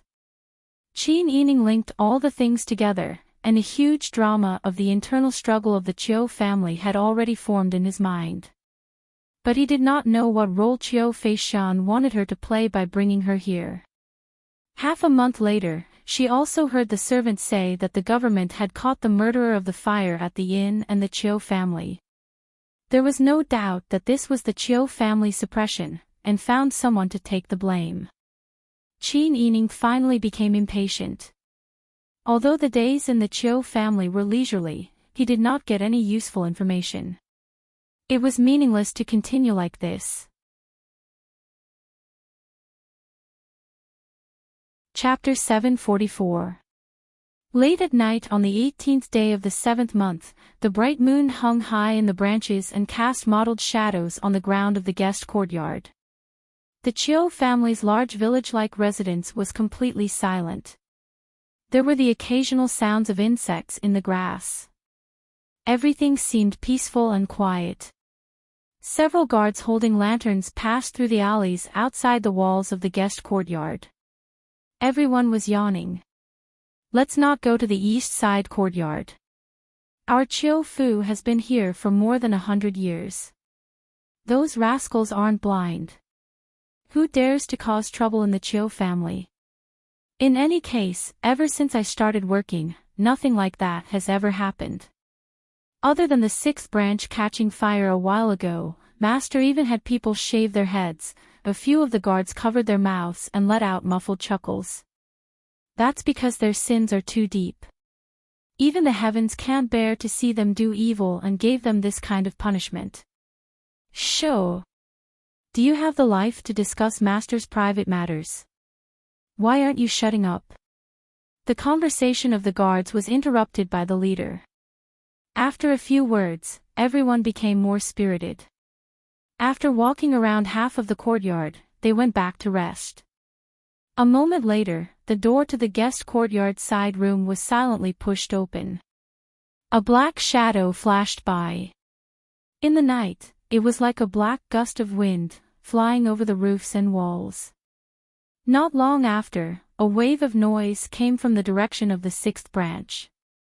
The orange light of the fire lit up the night sky. Inside the room, Qin Yining was dressed neatly. The black-collared short brown skirt outlined her curvaceous figure. Under the snow-white collar was a slender and long neck. Her long black hair was neatly tied up in a bun. She did not wear any jewelry, clean and valiant. When Qin Yining bent down to put on her soft boots, Bing Tang handed a small porcelain bottle to Qin Yining. If you encounter any danger later, sprinkle this medicine over. This is a special itching powder. I guarantee that the person who touches it will scratch their skin. I know. But what if this medicine gets on my body? Don't be afraid. There is an antidote in the reading that was just given to Wang Fei. Even if Wang Fei scratches it with her hand, she won't feel itchy. Bing Tang was good at treating illnesses, but it was also good at using poisons. Recently, it had been addicted to using itching medicine. Tonight, they had purposely created a commotion in the inner residence to create a diversion and take the opportunity to escape. Along the way, it was inevitable that they would encounter some guards who were too busy to deal with them. At that time, Bing Tang medicine would be of great use. Let's go. The door creaked and Mu Jinghu, who was dressed in black, flashed in. Everything has been arranged. Qin Yining asked in a low voice, how are things over there? We've already lured them over. Don't worry, I didn't kill anyone. I just beat up those who were rude to you that day. Mu Jinghu had just beaten someone up and was in a good mood. His tone was unprecedentedly relaxed. Qin Yining didn't know whether to laugh or cry when he saw how childish he was. He didn't expect Mu Jinghu to be so vengeful. After such a long time, he still hadn't let it go. He even came up with all kinds of childish ways to take revenge. Perhaps Qin Yining was used to being decisive in killing. Although he didn't disregard human lives, he didn't have any sympathy for those who deserved to be punished. Was she really a cold-hearted person now? Qin Yining didn't say much about Mu Jinghu. Anyway, since Mu Jinghu could do this, he must be mentally prepared. The group of people left the guest house. The strong Jinghu Wei all carried bags on their backs. They were afraid that Qin Yining's horse carriage wouldn't be able to drive them away. Many things couldn't be brought along, so they specially prepared them. Ji Yun and Bing Tang didn't need to bring any luggage. The Jinghu Wei were all ready. The route was already planned by Mu Jinghu. When the group reached the wall, Mu Jinghu whispered, "Excuse me." Without another word, he led Qin Yining over the wall. Sending Cloud had his own martial arts, so he naturally didn't need anyone to help him. He took a few steps back and ran quickly. Then, he nimbly jumped up and used the wall as leverage to flip himself over. At the same time, Jinghu Wei also jumped over the wall with Bing Tang. Everyone arrived outside the wall. Mu Jinghu pointed in a direction and everyone quietly went in that direction. There was a horse carriage prepared by Mu Jinghu. Mu Jinghu was highly skilled in martial arts. Many nights, when no one was paying attention, he secretly left the Chiu residence to investigate. No matter how many guards there were in the Chiu residence, they didn't notice. This time, they were going to a deserted temple on the outskirts of the city chosen by Mu Jinghu. There were few people here, and there was a water source around. After discussing with Qin Yining, they decided to stay here for the time being, and then find a way to leave Jianchuan City. I also want to use the Chuan tablet. Why don't we go back and steal it from the Chiu residence? Mu Jinghu said. Qin Yining shook his head and said, do you still remember?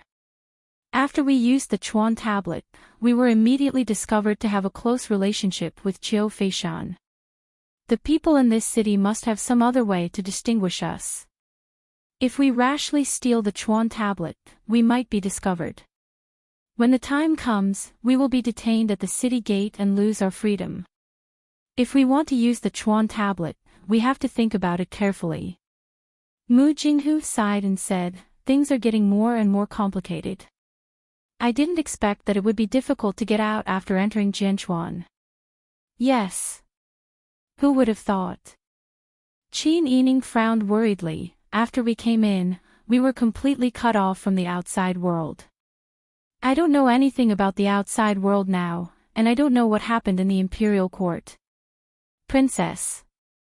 Isn't that Jingzhe and Xiao Shui? Ji Yun pointed at the people in the bushes in front of them. Mu Jinghu took a look, and was able to identify them before the others could see in time. It's them. I came out yesterday and made an appointment with them to meet here. As he spoke, everyone had already met. Jingzhe and Xiao Shui were very excited when they saw Qin Yining. They cupped their hands and bowed. Princess. Are you okay these days? I'm fine. Aren't I doing well? Let's go to the ruined temple first. Everyone nodded in unison. Once everyone was gathered, Qin Yining also relaxed. The group quickly arrived at the ruined temple. After checking the surrounding terrain and confirming that it was really safe, they left someone to guard outside and went into the temple to settle down. This temple had not been renovated for a long time. In the middle of the temple, there was a clay bodhisattva with cobwebs hanging from its body, standing in the dilapidated hall with a compassionate look in its eyes. Half of the roof tiles had fallen off, not to mention the dilapidated and mottled walls and the lattice windows that only had window frames and no window lattices left. A ray of bright moonlight shone through the hole in the roof onto the clay bodhisattva statue, adding a sense of peace and tranquility to the place. Qin Yining looked up at the bodhisattva statue, then put his palms together and knelt down. Bing Tang and Ji Yun also knelt down and bowed. During this time, Jinghu Wei and the others went to collect firewood. Jingzhe lit a fire in the middle of the ground and spread some hay on the ground. We escaped in a hurry. Sorry for the inconvenience, Princess. It's not a problem. Qin Yining smiled. I used to live in the wilderness for so many years. This kind of relief is already very good for me at that time. Everyone gathered around the bonfire and sat down. Two of the elite tiger guards felt uneasy and went to guard the outside of the hole. Qin Yining said, everyone, make use of the time to conserve your energy. The Chiu family should have already discovered that we are missing. I think they have spies everywhere in Jianchuan City and will soon find out which direction we went. Even if they don't know our location, they will have to take a detour in the middle and will find us quickly. So we can't stay here for long. Yes. Jingzhe and the others nodded. Mu Jinghu used a tree branch to poke at the fire. A gust of wind blew past, and sparks flew out from the fire. I don't know if we can find a chance to find the Chu Chuan tablet tomorrow. If there is, we have to find a way to disguise ourselves and get out. If there isn't, I'm afraid there will be a tough battle ahead. Everyone should conserve their energy. Young Master Mu is right. Let's take turns to rest tonight. De Han nodded. The few of them discussed with the Jinghu Wei brothers about taking turns to guard the night. Qin Yining saw that everyone had arranged things in an orderly manner. He took out a piece of clothing from his bag and rolled it up to use as a pillow. He slept on the dry grass near the fire. Bing Tang and Ji Yun looked at each other. They were actually a little hesitant. Bing Tang was born into a noble family and had never suffered much. Although Ji Yun was lonely and poor, ever since she followed Pang Xiao, even though she had to undergo all kinds of training, her life had always been more luxurious than that of a normal family's young lady. Pang Xiao had never mistreated them. Thus, they slept on the ground covered with a thin layer of dry grass. They didn't know if there were bugs in the grass or rats in the corners. They couldn't accept such an environment for a while. But on second thought, they began to feel sorry for Qin Yining. If they hadn't suffered a lot, who would be able to get used to such a thing? The more Qin Yining adapted to it, the more upset they felt. Bing Tang and Ji Yun lay down on both sides of Qin Yining at the same time, hoping to help Qin Yining block some of the cold wind at night. The three girls fell asleep with their heads against each other. The men looked at each other and felt a little uncomfortable. Especially Jinghu Wei, who now admired and pitied Wang Fei. They had seen with their own eyes how Wang Yi treated Wang Fei. If Wang Yi was here, how could he bear to let Wang Fei suffer? If Wang Yi knew that Wang Fei was under house arrest by the Chiu family and had to escape for her life, Wang Yi would be heartbroken. When they thought of this, their disgust for the Chiu family increased a lot. Unlike what they had expected, the Chiu family didn't catch up as quickly as they had guessed. At least they had a good night's sleep. In the morning, there were people who went fishing and hunting. After Qin Yining washed up, he had a full meal. Qin Yining didn't dare to be careless. After the group of people ate, they immediately left the temple and looked for the next safe place to stay. But Qin Yining didn't expect that less than an hour after they left the temple, the road in front of them was blocked by a group of people. Chapter 745. If you meet with any danger outside, how are we going to explain it to you? Come, follow us back to the Chiu family. As Chiu Yuanqing spoke, he gestured for his men to surround Qin Yining. Ji Yun and Bing Tang nervously shielded Qin Yining behind them. Mu Jinghu also had one hand on his belt, ready to draw his sword at any time. Jing Zhe and the rest, as well as the Jinghu Wei, had already drawn their weapons and were ready for battle. However, Qin Yining chuckled and pushed aside the people protecting him. He smiled at them reassuringly. Second old master of the Chiu family really knows how to joke. You'd better ask your men to stop. If you come near me again, I can't guarantee what kind of consequences you will face. As he spoke, Qin Yining took out an apple-sized black ball from the bag on his back. There was a 2-inch-long fuse protruding from the ball. Qin Yining's other hand had already taken out a lighter and blew on it twice. This is Thunder Fireball. Chiu Yuanqing was shocked and shouted frantically, "Stop, everyone stop." No one expected Qin Yining to put such a thing in his bag. Even Bing Tang and Ji Yun did not have the habit of rummaging through Qin Yining's private belongings. They had actually missed such a dangerous item. Qin Yining had asked Pang Xiao for it when he left. As it was not safe, Pang Xiao had only given her two to protect herself. She did not expect it to come in handy. The Jinghu Wei were furious. They were useless and had put the princess consort in danger. She was forced to resort to such means. Jingzhe and the rest also looked serious. However, none of them retreated. Instead, they took a few steps towards Qin Yining. Even if they were going to die, they could not be deserters. Otherwise, they would not have the face to live in the future. On the other hand, the Qiu family's guards and boxers were hired by the Qiu family. However, they had no obligation to work for the Qiu family. They were determined not to do something that would cost them their lives. Therefore, these people retreated without hesitation. Soon, Qiu Yuanqing and his men of sacrifice and loyal servants were exposed to the public. Qiu Yuanqing said in a low voice, "Princess, why are you so impulsive? What would he do if he really hurt himself? We don't have any ill intentions. We're just afraid that Princess Consort is suffering outside, so we're inviting you to stay as a guest at our humble home." Guest?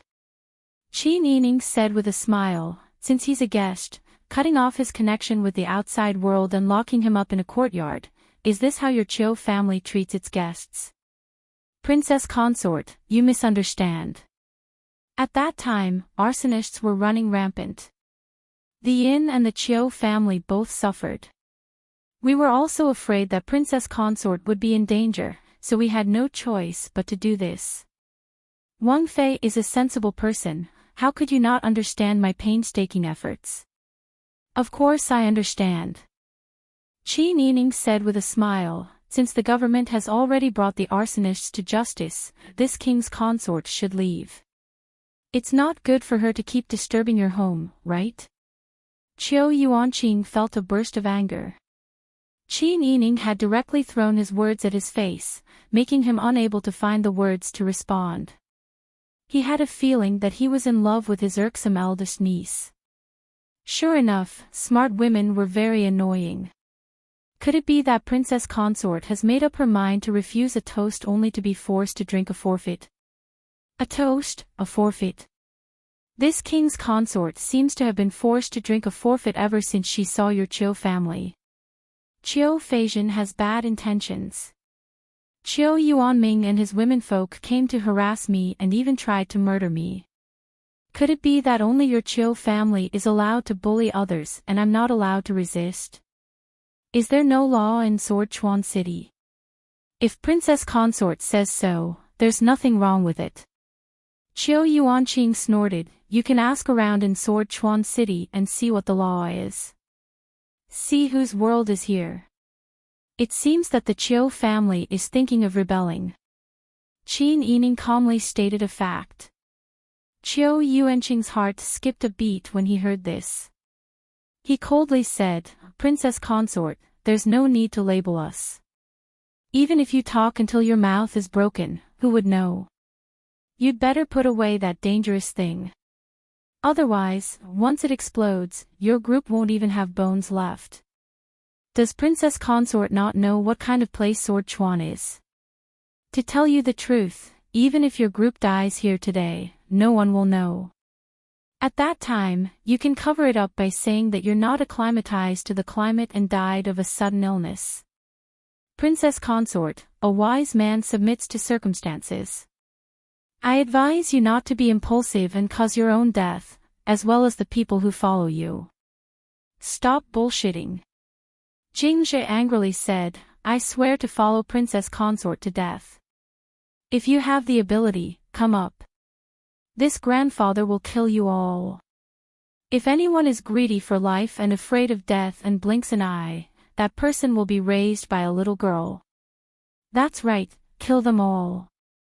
Jinghu Wei and the others also angrily roared. However, Qin Yining blew on the igniter and placed it directly on the thunderfire bomb. The igniter made a sizzling sound and sparks flew out. Qiu Yuanqing saw this and although he felt that it was a pity, he didn't feel anything for the group of people who were about to die. Why do you have to take things too hard? You're still young, sigh. As he spoke, a group of men of sacrifice were already protecting Qiu Yuanqing as they retreated. Obviously, they didn't want to die with Qin Yining and the others. The people around Qin Yining felt a chill in their hearts, but none of them were afraid of death. Although they felt that Qin Yining was too impulsive to commit suicide without fighting for his life, they didn't want to flee at the last minute. They all stood firmly by Qin Yining's side. However, right at this moment, Qin Yining pushed aside Jing Zhi, who was in front of her, and threw the thunderfire bomb in her hand towards the group of people. The distance between the two groups of people wasn't close. Qin Yining's early years of survival in the wilderness showed her advantage at this moment. She was very strong. The thunderfire bomb's igniter emitted sparks as it drew an arc in the sky and flew towards Qiu Yuanqing's direction. Qiu Yuanqing, who had been waiting to watch the show, was frightened by Qin Yining's sudden attack. His face turned pale. Quick, quick, quick, run. Ah! Run, it's a thunderfire bomb. The group of people from the Qiu family were all scared silly. They panicked and ran in all directions. Qiu Yuanqing was pulled back by his loyal servant and ran madly. Who would have thought that Qin Yining was different from ordinary women? If an ordinary woman was surrounded by a group of men, wouldn't she die to prove her innocence? However, Qin Yining did the opposite. She didn't use the thunderfire bomb for herself, but for them. Boom! With a loud sound, the earth shook and the mountains shook. When the explosion occurred, the shards and stones flew in all directions like hidden weapons. The people who didn't have time to run away were caught in the explosion. This time, more than 10 people were seriously injured. The rest of the people had minor injuries. Qin Yining seemed to feel some regret. She turned around and took out another bomb from her bag. The silver-masked secret agents and the Jinghu Wei had thought that Qin Yining wanted to die together with the other side. They hadn't thought that Wang Fei would so decisively blow up the other side. At this time, everyone couldn't help but roar with laughter. Even though the Qiu family was full of anger and they were surrounded by people several times their number, the joy in their hearts was indescribable. Wang Fei, good explosion. Give them another one. No rush. Qin Yining smiled lightly. Qiu family's second master, please have your people move aside. Qin Yining blew on the igniter again and adjusted the direction of the fuse. He could use it again at any time. Qiu Yuanqing gritted his teeth and said angrily, I didn't think that Prince Zhongshuan's consort would be so ruthless. Your man brags about his love for the people everywhere, but you kill the innocent. Aren't you afraid of being laughed at? What a joke. Even your majesty has to praise me for dealing with rebels. Fine. You committed all kinds of atrocities and kidnapped women. You won't allow me to resist. Qin Yining said and was about to light the thunderfire bomb. Qiu Yuanqing and the others were frightened and hurriedly retreated. However, Qin Yining's hand that was about to light the bomb stopped. She only had 2 of these thunderfire bombs. In fact, she only wanted to use them to intimidate and suppress them. She still wanted to save the last one for emergencies. She didn't want to waste it here. She whispered to the people around her, charge out. Everyone immediately regained their senses. Mu Jinghu grabbed Qin Yining's arm and left. The rest of the people also protected Bing Tang and Ji Yun respectively. When Qiu Yuanqing was still retreating with his men and could not react in time, they fled in the opposite direction. Qiu Yuanqing saw that Qin Yining had escaped and knew that he had fallen into a trap. He cursed this woman in his heart for being so cunning and hurriedly ordered the people around him to chase after them. However, the scene of the thunderfire bomb explosion just now had a huge impact on everyone. The guards and attendants of the Qiu family were already scared out of their wits and were still running without looking back. The people around Qiu Yuanqing shouted a few words together to calm the people who were running away. When they looked back, they realized that they had escaped. Hurry up and chase after them. Qiu Yuanqing shouted angrily. Yes. Everyone chased after them in a flurry. Their formation was scattered like a plate of loose sand. Qiu Yuanqing was so angry that he stomped his feet. His trusted aide beside him whispered, "Second master, please calm down. We are still familiar with the roads of Jianchuan City. There are only a few of them, how far can they run? Besides, even if they run to the city gate, they can't get out without a token. Don't worry, what if you hurt your body?" Qiu Yuanqing only calmed down after the people around him comforted him. Thinking back to Qin Yining's actions just now, he finally realized what had happened. Qin Yining deliberately stirred up trouble and angered him so that he would lose his cool and be unable to make the right decision. What a cunning bitch, she was as annoying as Qiu Feishan. Chase after them. Qiu Yuanqing led his men and chased after them. Qin Yining's group did not have enough horses and only had 2 carriages. Most of the people had to follow the carriages and run as fast as they could. However, some of the other party's men rode on horses and chased after them. In the nauseating bumpy carriage, Qin Yining grasped the edge of the window tightly and lifted the curtain to look back. When he saw the state of the pursuers behind them, he said to the people outside the carriage, "Let's go faster and try to increase the distance between us. Some of them are on horses, some are on foot, and some are running fast. They will catch up to us one by one. This way, we don't have to face a group of people at once. We can just take them out one by one."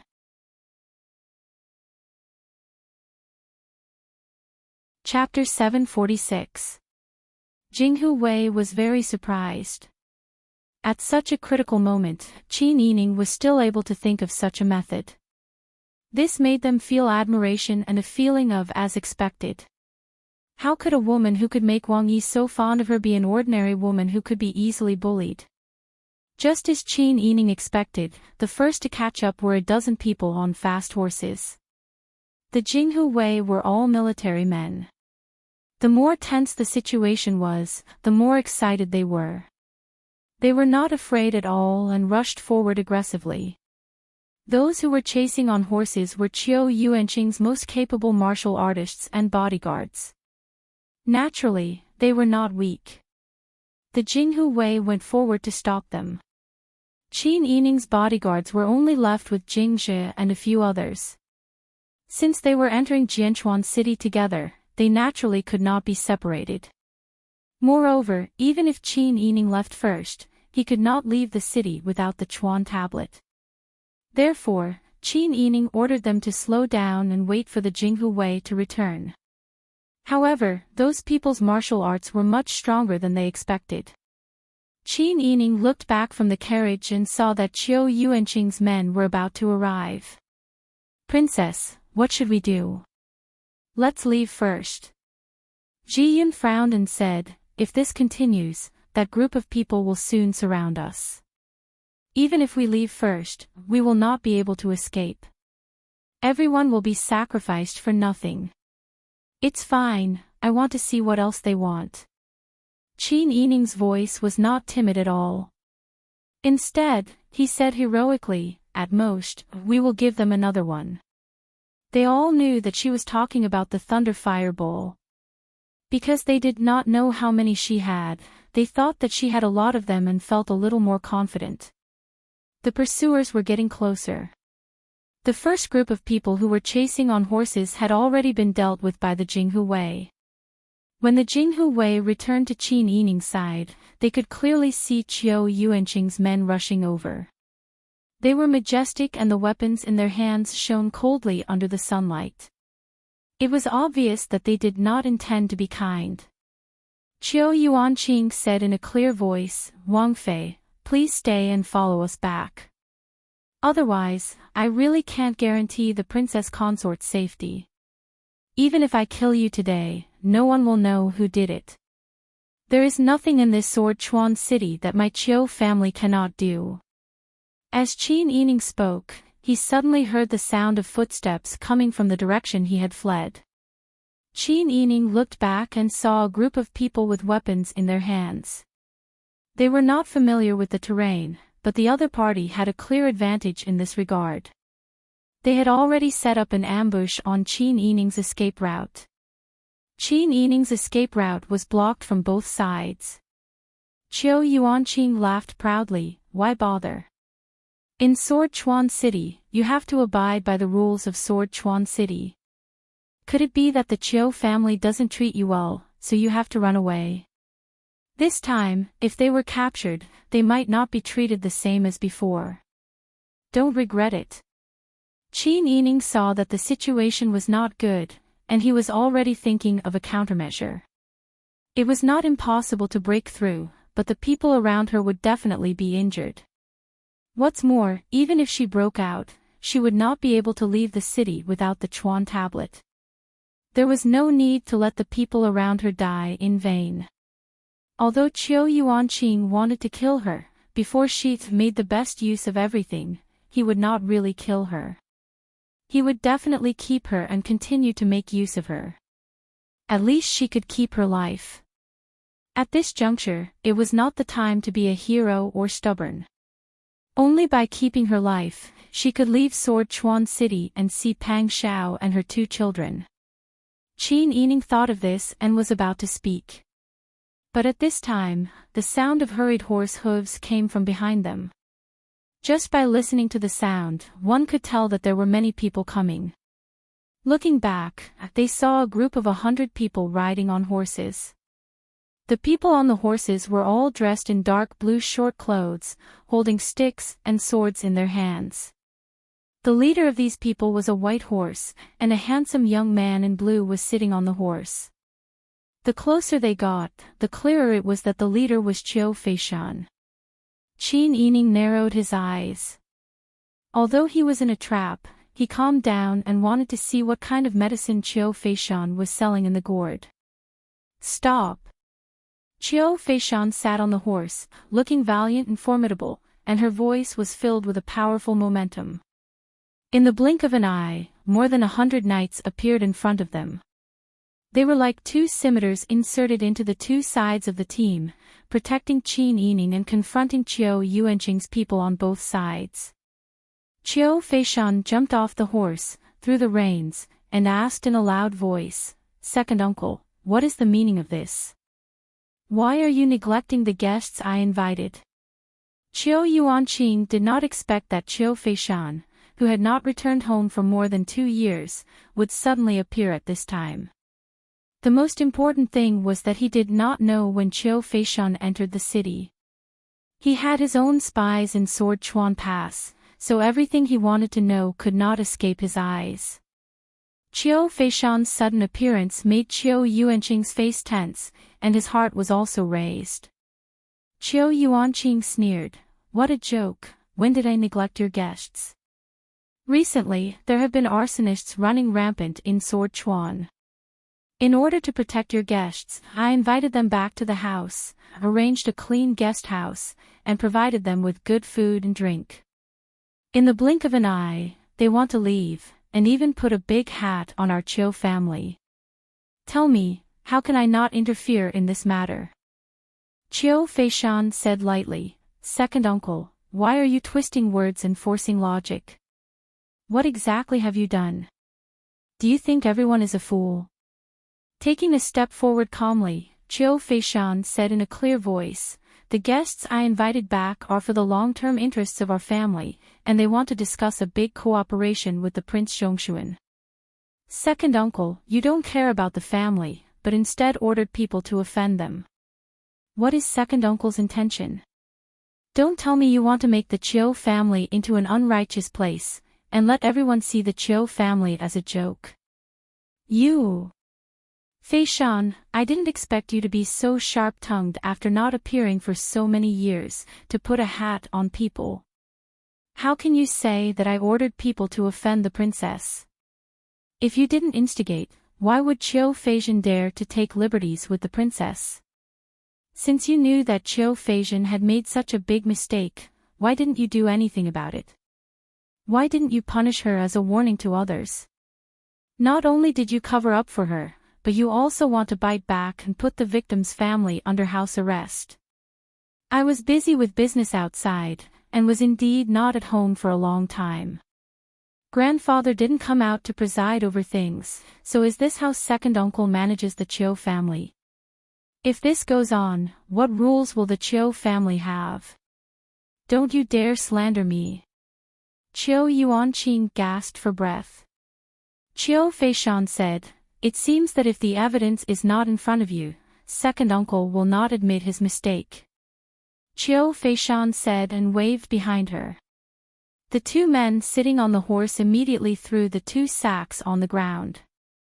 The two sacks fell to the ground, making a plop sound, followed by a muffled groan. Someone came forward to untie the sacks. Then, he pulled the person inside out. Qin Yining took a closer look and found that it was Chiu Feizhen and Chiu Feixiong. It was the two of them who went to invite her that day. Although Chiu Feixiong didn't defend her, his eyes and words at that time were very obvious. Qin Yining squinted at Chiu Feishan, some guesses vaguely emerged in his mind. Chiu Feishan stepped forward at this time and pointed to the two people on the ground. Whether second uncle did anything or not, it's best to ask them. At this time, Chiu Feixiong sat up in a daze. He covered his back and shoulders and cried out a few times in pain. When he looked up, he saw such a big scene in front of him, and then saw Chiu Feishan and Chiu Yuanqing were both there. He hurriedly said anxiously, "It's not me, it's not me. Feishan, you have to believe your cousin. He is not that kind of person. Although I have a little business, I don't dare to instigate Feizhen to be rude to the princess for no reason. This matter, it's all. Chiu Feixiong was like a prisoner on a dead end, looking for a way out. Suddenly, he turned back and pointed to Chiu Yuanqing, shouting, "It's second uncle, he asked me to instigate Feizhen. Feizhen is originally a womanizer. When I said that, he fell into the trap. It's all second uncle's fault. Chiu Feizhen was kicked to death. It was not easy to save his little life. He was tied to the back of the horse like a cargo and thrown directly to the ground. At this time, he almost fainted. When he heard Chiu Feixiong's words, he was angry and scolded on the spot. You're not a thing, are you a brother or not? You actually listened to second uncle's instigation to harm me. If I knew this, I would never listen to you. Feizhen, don't be angry, I had no choice. It's all second uncle's fault, Chiu Feixiong and Chiu Feizhen both cried. Chiu Yuanqing's face was already ashen. Shut up. You two don't talk nonsense and frame me. Chiu Feishan coldly said, whether it's framing or not, second uncle knows in his heart. Even if you quibble, your actions have caused harm to the princess. You put the princess under house arrest in the mansion and gathered so many people to hunt down the princess is also a fact. Chiu Feishan, don't forget, your surname is Chiu. It's precisely because my surname is Chiu that I have to consider the Chiu family. I have to deal with the aftermath of second uncle's stupid actions. Aftermath? What aftermath? Chiu Yuanqing roared, in this Jianchuan city, is there a place where our Chiu family's words don't count? Even if Chiu Feizhen really took liberties with the princess, so what, even if she was killed? Chiu Feishan, you are now dividing the Chiu family for the sake of outsiders. It affects the unity of the Chiu family. Chiu Feishan ignored Chiu Yuanqing's clamor and pointed to Chiu Feizhen on the ground. No matter who instigated it, Chiu Feizhen taking liberties with the princess is an established fact. He should be punished according to the family law. Come. Yes, miss. Immediately an attendant responded. Chiu Feishan said, according to the family law, Chiu Feizhen will be beaten 40 times and expelled from the family. Yes. Immediately a loyal servant responded and dragged Chiu Feizhen away. Chiu Feizhen's eyes widened as she was dragged back by her arms. Her weak voice seemed to come from her lungs. Qiu Feishan, you dare. Who do you think you are to use the family law, Qiu Feishan?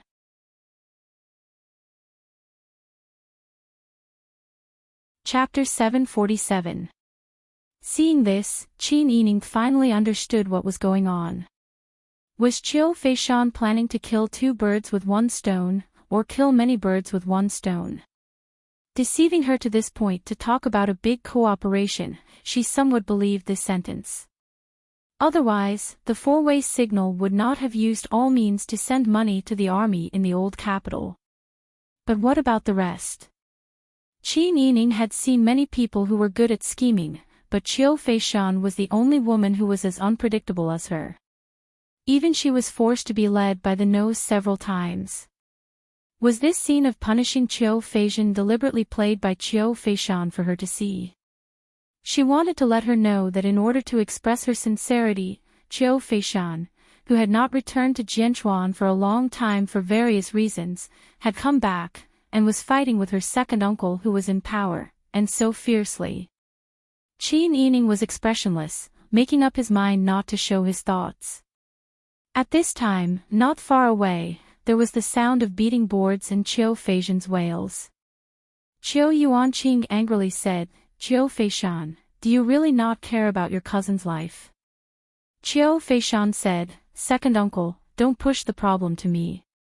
If it weren't for you, cousin Jin wouldn't have done such a thing. Qiu family has ancestral teachings and family rules. If you really violate the family rules, you can only be punished according to the ancestral rules. It's not like I care about cousin's life. Cousin can be exempted from punishment. Qiu Yuanqing's face turned red, but he couldn't refute. Qiu Feishan's tone was the same as Qin Yining's tone just now. He couldn't help but curse in his heart again. This kind of smart woman was the most annoying. I don't want to argue with you, but you killed your own family for outsiders. I will definitely report this matter to the elders. Second uncle, why don't you report to grandfather? Why hasn't my grandfather appeared in the past 2 years? Qiu Feishan's tone suddenly became sharp, and her eyes were unprecedentedly sharp. Compared with her indifferent appearance just now, Qiu Feishan's aura was as cold as ice, completely different from her usual gentle appearance. Qin Yining was a little surprised that Qiu Feishan would be so anxious when talking about the Qiu clan's patriarch who had been in seclusion for more than 2 years. It seemed that the Qiu family's waters were very deep. What was the reason for the family head's seclusion? Why did Qiu Feishan not return to Sword Creek for more than 2 years? Why did she expand the four-way shop in recent years and even extend her tentacles to the imperial court? All of these questions were worth investigating. While Qin Yining is deep in thought, someone has already replied to Qiu Feishan's words. Miss, Qiu Feishan has fainted. Do you need a doctor? Qiu Feishan looked at the person lying motionless on the ground in the distance. According to the rules of the clan, it is common sense for those who violate the rules to be kicked out. There's no need to call a doctor. Yes.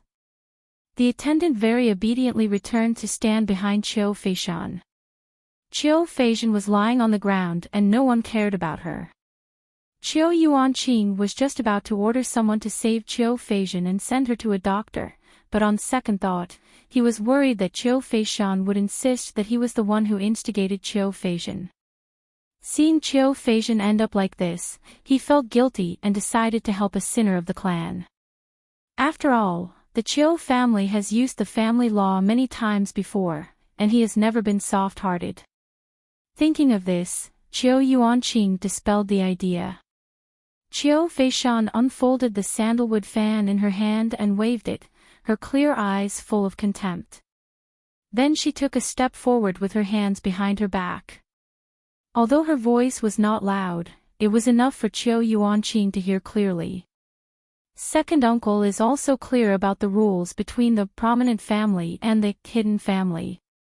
As a prominent family, the Lu family has been abiding by the rules of their ancestors for 200 years, maintaining a neutral position in the imperial court. Only in this way can the prominent family stand tall. However, the new head of the family, Lu Heng, has broken the balance. He has already expressed his support for Li Qitian in the imperial court, so the Lu family will live and die with Li Qitian. The prominent family is already in decline. According to the rules of our ancestors, it is time for our hidden family to replace them. Otherwise, if we wait for others to take action to end the prominent family, then it will truly be the end. The rules set by our ancestors are that the sun rises and the moon falls, the moon rises and the sun hides, so that the bloodline of our entire family will not fall. The reason why I invited the Prince Zhongshuan is to follow the rules of our ancestors, to stand firm in the imperial court, and to prepare for the transformation of the hidden family into a prominent family. Qiu Feishan raised her eyebrows and looked at Qiu Yuanqing, but second uncle disregarded the development of the clan, and repeatedly offended my distinguished guest. Does second uncle want to be the sinner of the Qiu family? Who do you think we should choose? Qiu Yuanqing sneered, you chose Prince Zhongshuan, but does the family have to approve of him? There are a few heroes in the world today. Today is one, Prince Zhongshuan is one, Prince Consort Ji, who is currently fighting with the Taiten, is one, and Si Qin of the Taiten is also one. Si Qin is an outsider, so if we don't consider him, then there are only 3 people left. Among the 3, Prince Zhongshuan is the most capable and resourceful. Not only does he have the ability to kill, but he also has a benevolent heart. This kind of person is most worthy of our support. If we don't choose him, does second uncle have other candidates? Does second uncle want to completely disregard the interests of the family because of his own personal interests? Speaking to hear, Qiu Feishan suddenly turned to Qin Yining. She lifted the hem of her clothes and knelt down, respectfully giving a big bow. The attendants and guards who came with Qiu Feishan also dismounted and knelt down together. Their movements were neat and uniform. Although it was silent, it was particularly imposing. Qiu Feishan's forehead was on the ground, and she firmly kowtowed 3 times, then said, Princess, I represent the Qiu family to express our support to Prince Zhongshuan and Princess. From now on, I will follow you loyally and do my best. I ask everyone here to bear witness to this. The people who followed Qiu Feishan also knelt down. At this time, Qin Yining was stunned in place, unable to say a word. The concept of prominent families and hidden families that Qiu Feishan mentioned just now was spinning in her mind. So the Lu family and the Qiu family actually had this kind of relationship. Don't look at how one of them had the surname Lu and the other had the surname Qiu. Dating back more than 100 years ago, perhaps they both had the surname Lu or Qiu, or perhaps they both had other surnames. No matter what their surnames were, this family's bloodline had been passed down. The 2 surnames came from the same family, one part was prominent and the other part was hidden. Both sides developed their own forces. Once the prominent families fell, the hidden families could immediately replace them. They could protect the prominent families, and even be the driving force to crush the prominent families. In this way, they could alternately preserve the strength of the family. The ancient people cared about family and surname. Few people could change their surname like this. But the Lu family and the Qiu family could do it according to the rules of their ancestors. Looking at Qiu Feishan in front of her, Qin Yining once again felt that she had fallen into a trap. Qiu Feishan was forcing the Prince Zhongshuan's faction to bind with them. The Qiu family was so powerful. If Qiu Feishan took the initiative to show goodwill, would she and Pang Xiao be stupid enough to push people away? If they pushed people away, what if they chose another opponent? Therefore, after the last time the Sidong army sponsored the army, they once again fell into Qiu Feishan's net. Originally, this was a mutually beneficial matter, so there was nothing to lose. But this way of making them submit really made Qin Yining unhappy. Just as Qin Yining was at a loss, the sound of wheels rolling suddenly came from the empty and quiet valley. Everyone looked in the direction of the sound. They saw a black flat-headed carriage, surrounded by a group of awe-inspiring men slowly coming over. Qin Yining did not see anything different about the carriage. But Qiu Feishan, who was kneeling on the ground, suddenly stood up. She looked at the carriage with eyes full of surprise and quickly went to greet it. Qiu Yuanqing was also shocked and quickly went to greet it. When the carriage came closer, Qin Yining found that the Qiu family emblem on the carriage was different from the one he saw a few days ago. Perhaps the golden leaf on the emblem represented the identity of the Qiu family's patriarch? Grandfather. The carriage stopped. Before the people inside could get off, Qiu Feishan ran over to greet them. At this time, it could be seen that Qiu Feishan was a young and lively girl. Her cheerful appearance could not be hidden. In contrast, Qiu Yuanqing seemed a bit more serious. He did not seem happy, and Qin Yining caught a hint of panic on his face. Grandfather, is it you? Are you all right? Qiu Feishan stood in front of the carriage and anxiously lifted the curtain.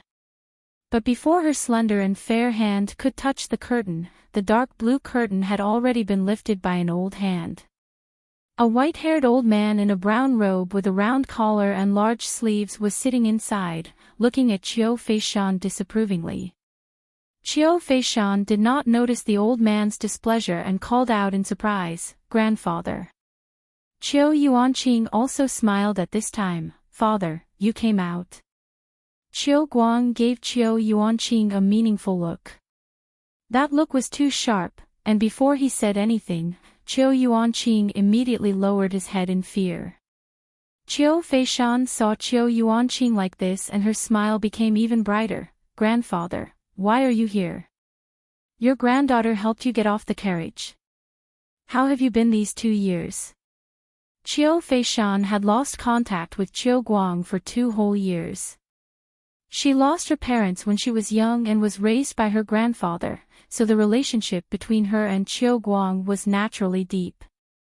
Qiu Feishan did business and often went out, so Qiu Feishan and Qiu Guang had their own secret code to prevent others from pretending to be each other. However, 2 years ago, the code on the letter disappeared. He tried to fool her several times, but she did not fall for it. Not long after, the main family spread the news that Qiu Guang was thinking about something and had to go into seclusion to think. Qiu Feishan was anxious because she knew what kind of personality her second uncle had. If he did not do well, he would seize power and harm her grandfather.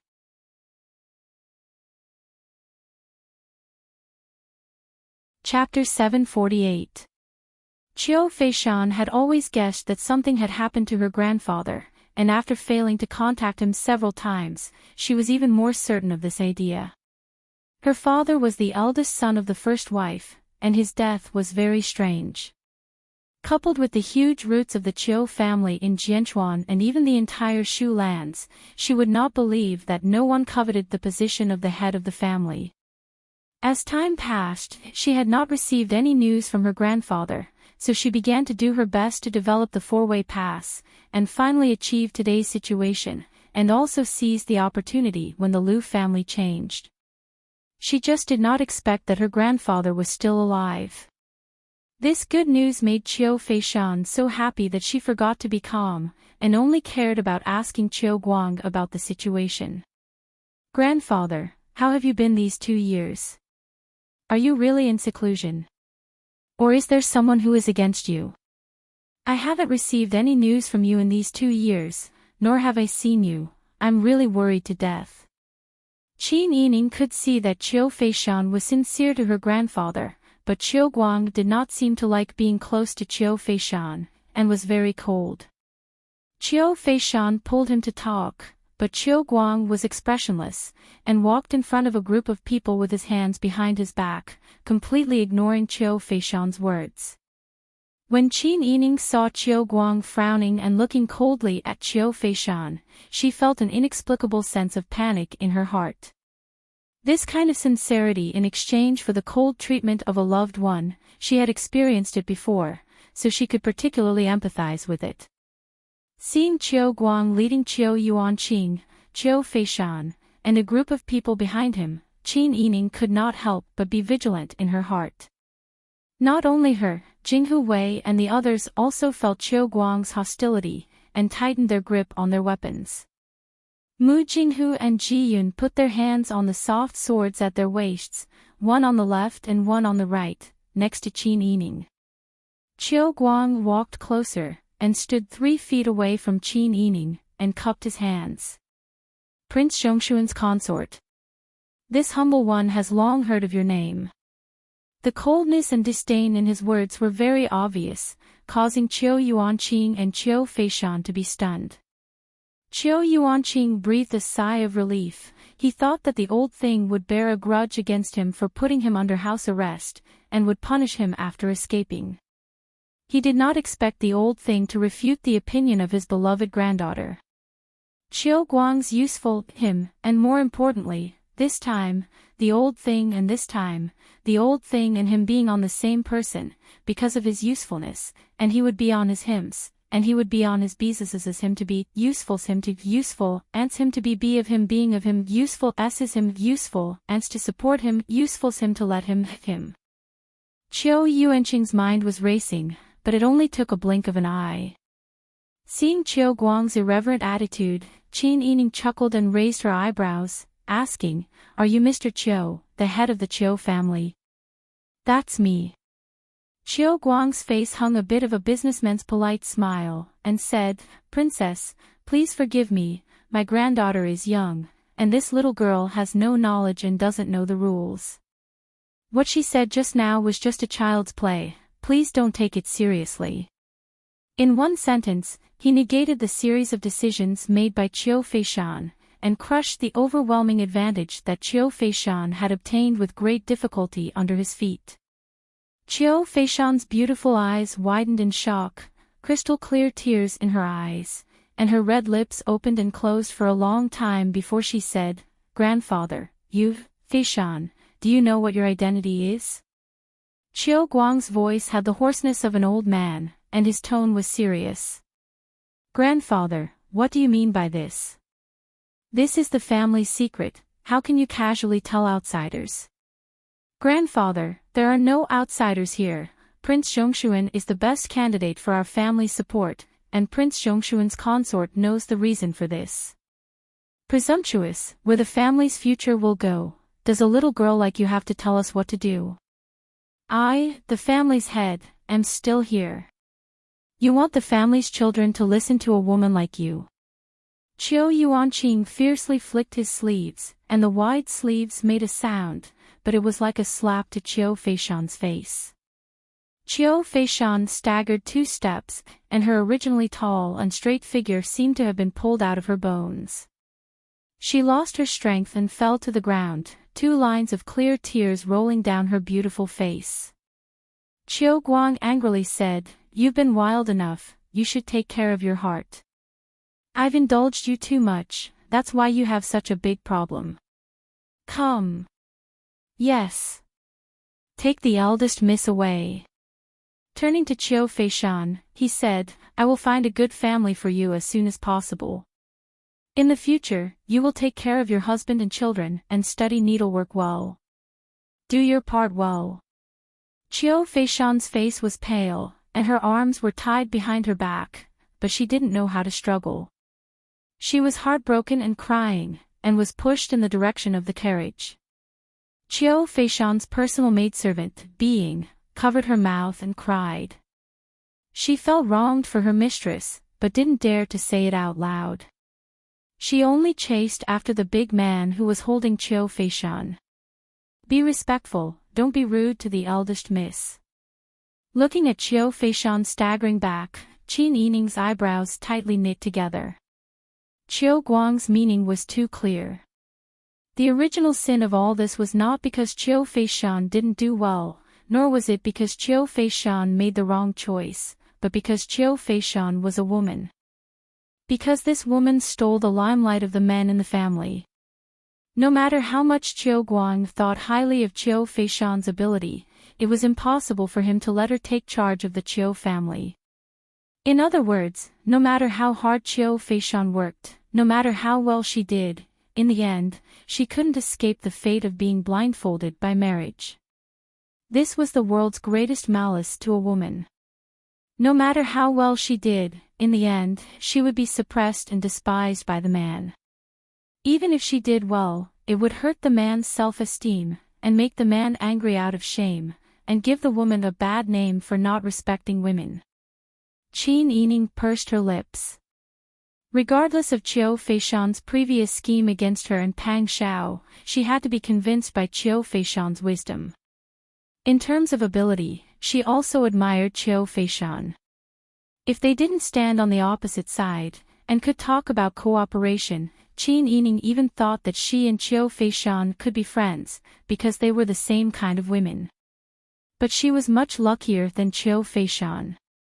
Because her father wouldn't bury her efforts like Qiu Guang, he wouldn't take advantage of her at home and say that she didn't abide by the virtues of a woman. Not to mention her husband, who treated her like a treasure in his heart. Even if he was worried about her and didn't want her to come out, it was only because he was afraid that she would be in danger. It was never because a woman couldn't make decisions or something like that. When Qin Yining saw Qiu Feishan being stuffed into the carriage, Bing Tang, Ji Yun, and Mu Jinghu beside her all showed some sympathy. Especially Mu Jinghu, there was a bit of confusion in his eyes, but the expression on his face was clearly sympathetic. He covered his heart with one hand, and no one knew what he was thinking. Qin Yining said, "In that case, I won't force you." "Naturally, I won't force you, so I'll take my leave." "Old Master Qiu, please order your men to let us go." Now they were surrounded by Qiu Yuanqing's men and Qiu Feishan's men. The remaining dozens of people were also brought by Qiu Guang. The number of enemies was huge, and Qin Yining wouldn't let the guards around her take the risk. Anyway, she was led here by Qiu Feishan. Since the family didn't accept Qiu Feishan's suggestion, they should be allowed to leave safely. But who would have thought that Qiu Guang revealed a polite smile full of deep meaning, and cupped his hands. "Of course we will let you go. It's just that Princess Consort came from afar, and this old man didn't take good care of you these days. Princess Consort, please stay for a few more days, and let this old man play the role of a host." Qiu Yuanqing was overjoyed. Sure enough, he had the same idea as Qiu Guang. Qin Yining's face instantly tensed up, and the people around him also nervously readied their weapons, ready to attack. "Old Master Qiu, what do you mean? Do you want to put me under house arrest again?" "There's no need to say such unpleasant words." Qiu Guang smiled and said, "It's natural to have friends from afar. Princess Consort is a famous woman, and it's our Qiu family's blessing to have you come to our small place. Princess Consort, please don't be so polite." After saying that, he raised his hand and waved. Qiu Guang's men immediately came forward, wanting to invite Qin Yining back to the Qiu family. These men were not like Qiu Yuanqing's men, whose abilities were mixed. Upon closer inspection, although they were all strong men, their eyes were bright, and their acupoints were bulging. At one glance, one could tell that they were not weaker than Jinghu Wei, and two of them were even nimble and had good lightness skills. "Stop! How dare you? Are you really going to rebel?" Qin Yining was shielded by Mu Jinghu, who pulled her back and whispered, "These people are easy to deal with, they're completely different from the previous ones. What are our chances of winning?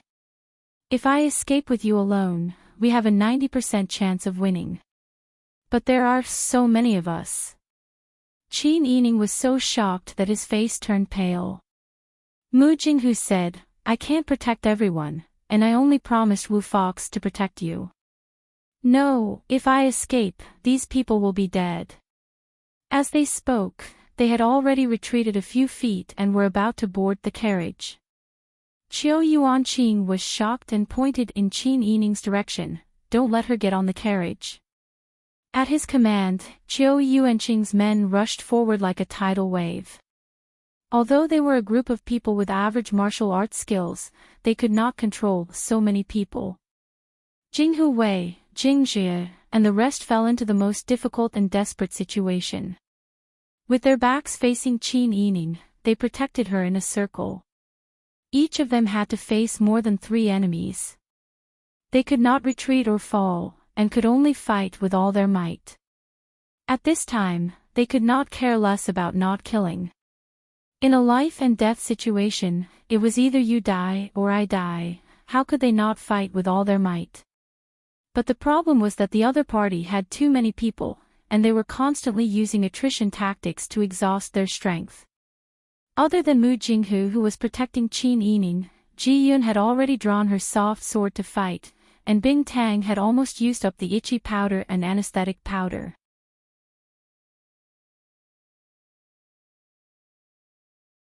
Chapter 749. Qin Yining pursed his lips and shook his head with red eyes. "No. We came here together, so we have to go back together. I can't leave you behind. If I leave now, what kind of person would I be? Princess consort, don't be stubborn. They're here to catch you. If you leave, we'll at most be tied up and brought back to the Qiu family. You can think of a way to save us after you leave Jianchuan." Bing Tang persuaded earnestly. Although she was serious, she was not sure if the Qiu family would let them go. But no matter what, they would not allow anything to happen to Qin Yining. After Qin Yining was buried, disappeared, and kidnapped to Tatar, Bing Tang regretted it so much. Alarm bells were ringing in her heart. She would never allow such a thing to happen again. Mu Jinghu held Qin Yining's wrist and said in a low voice, "No matter whether you agree or not, I will take you away first." Qin Yining's face was pale. "No, even if we leave first, we can't leave the city. We didn't play the Sichuan card. But if I take you away and go around the city, they won't be able to catch us." While Qin Yining, Mu Jinghu, and Bing Tang were arguing in low voices, Qiu Yuanqing walked to Qiu Guang and asked softly, "Father, what are you going to do with Prince Zhongshuan's consort after we catch her?" Qiu Guang glanced at Qiu Yuanqing and said, "Have you forgotten what you did?" Qiu Yuanqing's pupils contracted and his body stiffened. He thought that this old man had already let bygones be bygones. After all, he was his only son. If he didn't pass the position of the family head to him, who else could it be? Who would have thought that it was not that he had let bygones be bygones? This old man was still holding back his anger. Qiu Yuanqing's face was gloomy and he looked down without saying a word. He was full of resentment towards Qiu Guang. At such an old age, he had always held on to power and refused to let go. He had been waiting since he was in his prime, and now, he was about to be ridden on by a little girl. As a father, he did not think of making plans for his son. Instead, he encouraged that little girl's prestige. Today, the old thing did catch Qiu Feishan, but Qiu Feishan wanted to kill Qiu Feizhen. She had committed so many crimes, but the old thing was not willing to punish her severely. Instead, he caught her and planned to let her get married. His heart was so biased that it had no boundaries. Under such harsh circumstances, how could he not plan for himself? Even if he had put his father under house arrest, he had not mistreated him when he was locked up. Didn't this old thing still manage to escape in one piece? A soft-hearted person was bound to suffer. If he had known earlier, he would have. Qiu Yuanqing suppressed the anger in his heart and lowered his head without saying a word. Qiu Guang did not look sideways, focusing on the situation within the battle circle. At this moment, they suddenly felt the ground beneath their feet tremble slightly. Sword Chuan City was a place with frequent earthquakes. After such a slight tremor, it was likely to be followed by a strong earthquake. Qiu Guang's entourage tensed up, and Qiu Yuanqing was also slightly flustered. Everyone tacitly moved away from the surrounding mountain walls and ran towards the open space. Who knew that at this moment, Qiu Guang vaguely heard a rumbling sound. It seemed to be the sound of horse hooves stamping on the ground, and the tremor on the ground seemed to be getting more and more obvious. Father, you, quickly look. Qiu Yuanqing's eyes stared behind Qiu Guang, his finger trembling as he pointed there. Qiu Guang, like everyone else, looked towards the source of the sound, only to see a black mass of soldiers and horses quickly pressing over. Those soldiers were dressed in black armor, with red tassels on their heads. They sat upright on their horses, holding leather shields in their hands. They were in a neat formation, and their speed was very fast, like a black flood, aggressively pouring into the valley. As far as the eye could see, it was impossible to tell how many soldiers and horses they had. At least 10,000 people, right? But the most frightening thing was that this army of more than 10,000 people, other than the sound of horses, armor, and footsteps, no one spoke. The people besieging Qin Yining had already stopped. The pressure on Jingzhi and Jinghuwei was reduced, and they hurriedly retreated to Qin Yining's side. Qin Yining looked in the direction of the imposing soldiers and horses, and some unrealistic guesses and fantasies suddenly appeared in his mind. When the soldiers and horses came close, they suddenly split into a goose formation to surround them. The boxers and men of sacrifice of the Qiu family had never seen such a scene. They were so scared that their legs almost gave out. They gathered together and stood back to back. They almost couldn't hold the sticks and swords in their hands. How could they spare any energy to catch Qin Yining? Qiu Yuanqing's legs also went soft, and if not for his face, he would have fallen to the ground. Qiu Feishan also jumped off the carriage while everyone was still in a daze, looking in horror at the encirclement that was gradually closing in around them. The black tide parted to both sides, and a general in black armor holding a long sword with red tassels and riding a black horse quickly came over. As soon as he saw him, Qin Yining's eyes widened in surprise, and he happily shouted, "Zhi." Pang Zhao's face was as calm as water, and his eyes looked across the chaotic battlefield. When he saw Qin Yining surrounded, he relaxed a little. He didn't care how many people were in front of him, and he immediately shook the reins and urged the horse to rush over. The black horse was very aggressive, and its blade was shining with cold light. Its anger and killing intent seemed to pierce the people in front of it, and the Qiu family members only dared to scream and hide in fear. The distance was not far, so Pang Zhao, Huzi, and a few of his trusted subordinates arrived in front of Qin Yining in a few steps. He picked up Qin Yining's slender waist, and placed her in front of him. When his big hand held her waist, he touched her ribs. Pang Zhao's face sank. "You've lost weight." Qin Yining's heart, which had been raised when she was running away from the Qiu family, finally returned to its original place. She stared blankly at Pang Zhao, and for a moment, she didn't know what to say. Every time she was at the end of the road, Pang Zhao would always appear in front of her like a god, and save her from the most dangerous and urgent situation. Whether it was when he took the arrow for her in Dian, or when he came forward to save her mother, or when she was trapped in Shiyu, he would rather go against the imperial order to take her back, or now. It seemed that he could sense her danger every time, and came to her side at the most appropriate time.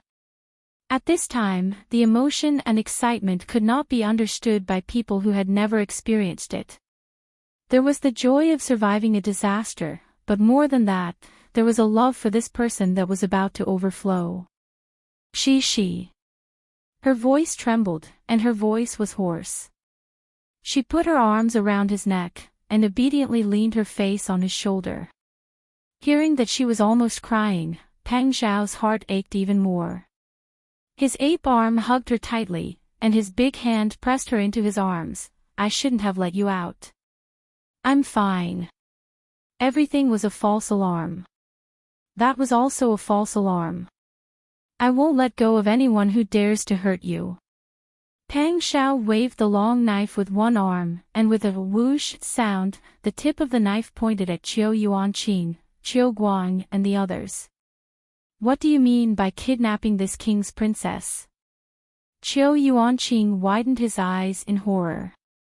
It was not that he was a coward, but Pang Zhao's demonic aura was really not something that ordinary people could bear. Qiu Guang still looked like an immortal, and his tightly knitted brows also relaxed. He stepped forward and cupped his hands. This must be Prince Zhongshuan. It's really better to meet you than to hear about you. Nice to meet you, nice to meet you. Pang Shao hugged Qin Yining and sat upright on the horse, not saying a word. He did not move, and the 10,000 soldiers he brought also did not move. They were in formation with an imposing aura, as if once Pang Shao gave the order, they would swarm forward and trample everyone into meat paste. The people around Qiu Guang almost instinctively knelt down. If Qiu Yuanqing did not have two loyal subordinates on his left and right, he would also have knelt down now. Seeing that Pang Shao did not speak, Qiu Guang could not help but stroke his beard and laugh, and then said loudly, "Good, you are indeed imposing. But according to this old man's knowledge, Prince Zhongshuan should be guarding the army camp at this time, and there is no news from the court about the deployment of troops. Without the tiger tally, Wang Yi deployed troops without permission. Could it be that Wang Yi is disloyal to your majesty and wants to rebel?" This accusation was as heavy as Mount Tai, and it made Qin Yining's heart full of worry. Li Qitian was busy dealing with the Taiten, but he did not forget to catch Pang Zhao's mistakes at any time. When he went to the old capital to maintain stability, Pang Shao had always been on guard against the Yuchi Yen causing trouble, so he was often restrained by many sides. But this time, for the sake of Qin Yining, he deployed troops without permission. No matter how Li Qitian found out about this, the final result would be to confirm Pang Zhao's disloyalty. Moreover, war required money. Bringing 10,000 soldiers to Jianchuan, food and horses along the way would be a large expense. Moreover, there was no telling if there would be a fire in the old capital. The more Qin Yining thought about it, the more worried he became, and his body could not help but tense up. Pang Zhao's large hand patted Qin Yining's shoulder comfortingly, and he chuckled. The head of the Qiu family really lives up to his reputation. The ability of the guilty party to complain first, and the ability to play the blame game is truly first-rate. This king's princess was deceived by your family to be placed under house arrest, and she was even assassinated and hunted down. This king is a minister arranged by the imperial court to stabilize the situation in the south, but there are people who deliberately came to harm the princess. Could it be that you are not planning to sow discord between this king and his sworn brother? This king's troops have been stationed outside the city for 3 days, but Jianchuan Pass not only refused to let them go, but they also did not look at the travel permit or the official's warrant to enter and leave. They actually used the Qiu family's entry and exit passes as the standard. Dare I ask, is this the world of Dezhou or your Qiu family's world? Your Qiu family is here to stop the emperor. This king is suppressing the chaos in the imperial court by eliminating you today. Pang Zhao's words made the soldiers' blood boil. They all raised the weapons in their hands and shouted in unison, their roars shaking the heavens. At this time, the frightened Qiu family members recovered from their shock, and they were a little shocked to think, how did these soldiers and horses get in? Qiu Yuanqing thought about the fact that he did not want to admit, but had to admit, and stuttered, could it be that you all came in through Jianchuan Pass? Huzi, who was hugging Bing Tang on horseback, laughed when he heard this. Only you people would treat that pass as a natural moat, but it's still like window paper that can be broken with a poke. Wang Yi knows how to eat, and he knows how to fight. You didn't really think that no one could come in, did you?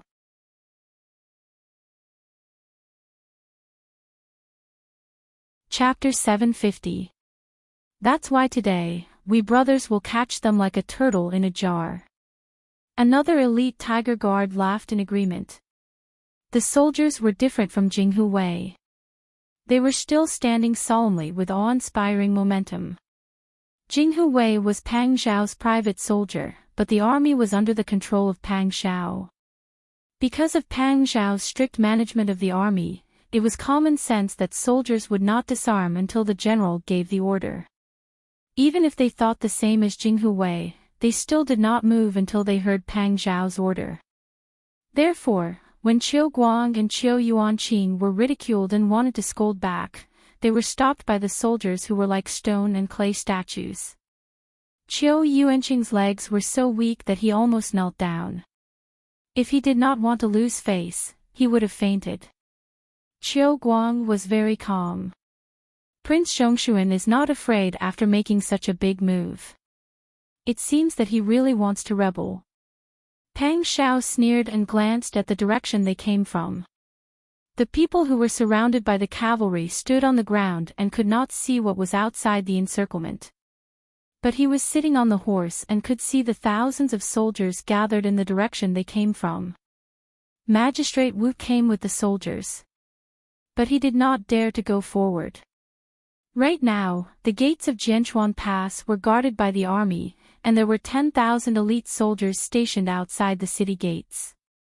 Just now, when they had forcefully broken through the city gates, Magistrate Wu was still trembling in fear.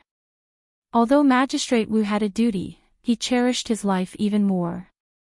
Seeing that the kidnapping of the princess by the Qiu family blew up, Magistrate Wu thought that it was because the Qiu family was too domineering. After all, as a magistrate, he had been suppressed by the Qiu family for so many years. But he thought that in the eyes of outsiders, he was tied to the Qiu family. Magistrate Wu couldn't help but feel a little helpless. It seemed that the best way for him to do this was to wait and see what would happen. He wanted to see if he should choose a new team. Therefore, the people of Magistrate Lu were so scared that they all hid behind the hen, Magistrate Wu, like chicks being intimidated by an eagle. They were so happy that they couldn't come out. Pang Zhao calmly replied to Qiu Guang, "You traitors, how dare you question the imperial court's training of soldiers? This king is the commander of the army. Can the soldiers and horses win battles without training? He was just bringing tens of thousands of people out for training. So what if you know? Could it be that this king used to train his soldiers like this? Who doesn't know?" Whether Li Qitian believed it or not, this reason was enough to shut Yu Yu's mouth. Qiu Guang was choked to the point that he almost couldn't breathe. When he thought about Pang Zhao's words about bringing a few outsiders out to practice, he knew that it was impossible for him to gain the upper hand today. However, Qiu Guang was not afraid. No matter what Wang Yi says, it makes sense. Anyway, the knife is in your hand. However, I also advised Wang Yi to think things through. Although the Qiu family has been entrenched in Jianchuan for more than 100 years, who knows if the Qiu family has no power in the imperial court? If you do anything to the Qiu family today, even if you leave Jianchuan, you won't get any benefits. The people of the Qiu family in the imperial court will ruin your reputation. Qin Yining sat in front of Pang Zhao and gently squeezed Pang Zhao's big hand around her waist. Qiu Guang was right. Training soldiers was training soldiers. However, if they used the training to launch a long-distance attack to wipe out the big clan that had been entrenched in Jianchuan for more than 200 years, the only way not to make a big deal out of it was to kill all the people in Jianchuan. However, Pang Zhao was not a thug. How could he kill so many people? Since he had to sacrifice 800 of his own to hurt 1,000 of the enemy, it was unwise to attack. Pang Zhao obviously had the same idea as Qin Yining. He squeezed her with his big hand. "Aren't you being too nervous?" Pang Zhao looked at Qiu Guang mockingly. "If the army wants to flatten Jianchuan, they won't even give you a chance to speak. What's the point of killing all of you?" As soon as Pang Zhao finished speaking, he raised his voice and said, "Withdraw." Qiu Yuanqing, who was paralyzed, was a little dumbfounded. It was so easy to scare them away. This old thing was still useful. Qiu Yuanqing stood up straight. His legs were no longer weak, and his cold sweat was no longer flowing. He looked at the retreating soldiers and horses and even snorted mockingly. Qiu Guang also heaved a sigh of relief. However, he was not as optimistic as Qiu Yuanqing. What are you laughing at? Father, you're still the best. How can a ruffian like him touch a big clan like our Qiu family? Look, you just explained the reason and scared them away. Stupid. Qiu Guang said in a low voice. If we have the ability today, we'll kill him to prevent future troubles. He didn't leave any evidence behind and saved the people as if they were wronged. When we return, we'll definitely report your majesty. At that time, no matter how many people we have in court, I'm afraid they won't be able to find a reason to defend us. At that time, the Qiu family will be in a lot more danger than being flattened by his army. What's wrong with this? Qiu Yuanqing's body was covered in cold sweat. Although he was refuting, he knew in his heart that the old man was right. Pang Shao was His Majesty's sworn brother. It was rumored that Your Majesty was afraid of him. However, looking at his actions, he clearly had a good relationship with Your Majesty. Thinking back to the past, if it was someone else, they would have been punished for the crime of defying imperial edicts. However, Pang Shao resisted 33 imperial edicts and was still fine. This was not the era when dynasties had declined. Dezhou had just been established not long ago. Nobles like Pang Shao, who was proficient in military affairs, were the most prosperous at the beginning of every dynasty. They could even flourish for several generations. Today, they had formed a grudge with Prince Zhongshuan's faction. Their Qiu family had completely fallen out with Pang Zhao's faction. They were afraid that Pang Zhao's descendants would endlessly seek revenge on them. Indeed, many of their descendants had left Jianchuan to develop outside. They also had people in the imperial court. However, distant water could not cause a nearby fire. The more he thought about it, the uglier Qiu Yuanqing's expression became. He was deeply aware of his mistake. If I had known, I wouldn't have kidnapped that woman from the Pang family. Qiu Guang sneered, what you did wrong, we will settle it later. Do you think I have forgotten? Although he deliberately complied with his house arrest and wanted to come out long ago, Qiu Yuanqing's unfilial and stupid behavior still angered Qiu Guang. Qiu Yuanqing's pupils suddenly shrank. He hurriedly explained, Father, I am not. Who would have thought that before he could finish, he suddenly heard a woman scream from the carriage behind him. Eldest miss. Who are you? Let go of my miss. Suddenly turning around, they saw a white shadow flash past the carriage.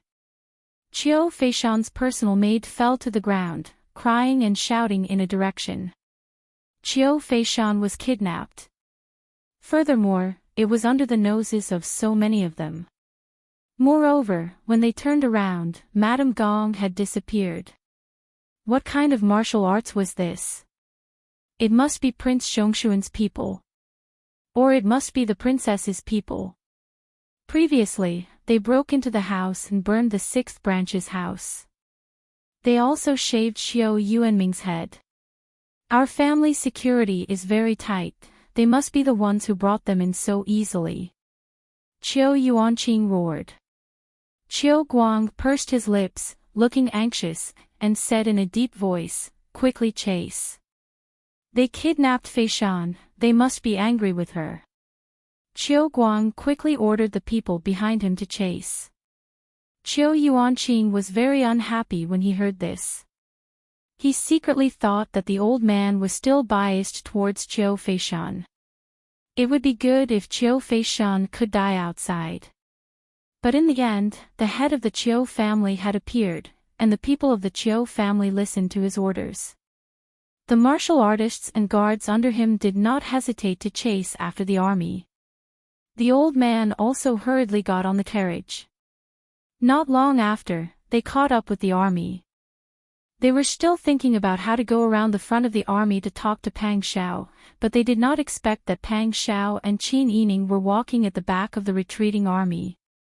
Qiu Guang praised in his heart, and then ordered people to hurry up. When they were still some distance away from Pang Xiao, he shouted, "Wang Yi, since you are retreating, why did you kidnap this old man's granddaughter?"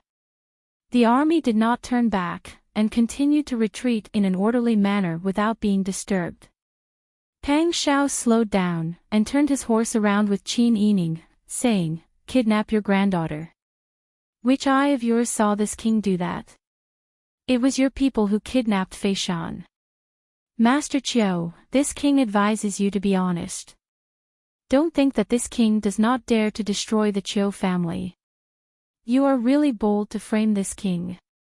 Qiu Yuanqing poked his head out from behind Qiu Guang, but our people all saw it.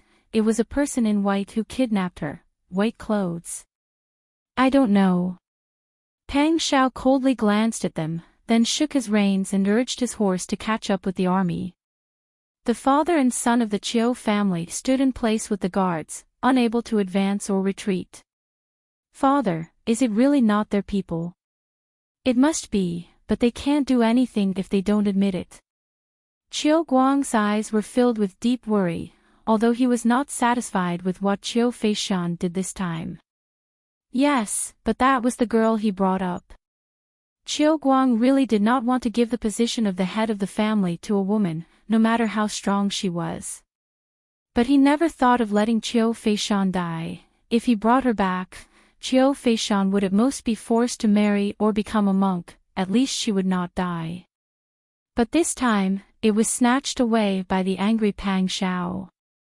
That might not be the case. Qiu Yuanqing saw the worry in Qiu Guang's eyes, and became more and more jealous. His eyes became more and more ruthless, but when Qiu Guang turned around, he returned to normal. Qin Yining stretched his neck and looked back, seeing that the Qiu family did not catch up. He could not help but chuckle. Mu Gongzi is really good at martial arts, to be able to save someone from so many people, and no one saw his face clearly. Pang Xiao laughed. Blockhead's martial arts are very good, and his lightness kung fu is even better. But why did you save Qiu Feishan? Qin Yining's eyes became cold, and he explained why Qiu Feishan pledged allegiance to him, and the relationship between the hidden family and the prominent family, and finally explained.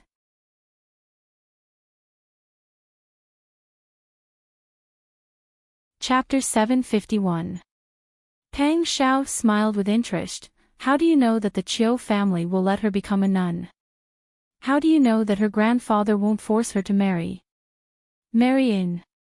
Qin Yining shook his head. Qiu Feishan manages Sitong shop, and the power in her hands can't be separated. If she marries, how can the Qiu family let the Sitong shop lose its financial resources and become someone else's property? The only way to keep the property is to marry in or let Qiu Feishan not marry. But a good man, who wants to be a son-in-law? How can a person like Qiu Feishan be willing to marry in? If she doesn't marry in, she can only become a nun. That's not necessarily true. She may not marry and be an old girl for the rest of her life. Pang Xiao smiled. She won't be willing to do that. And the Qiu family won't let her do that. You haven't seen the Qiu family's contempt for women. Her second uncle is obviously the heir chosen by the Qiu family.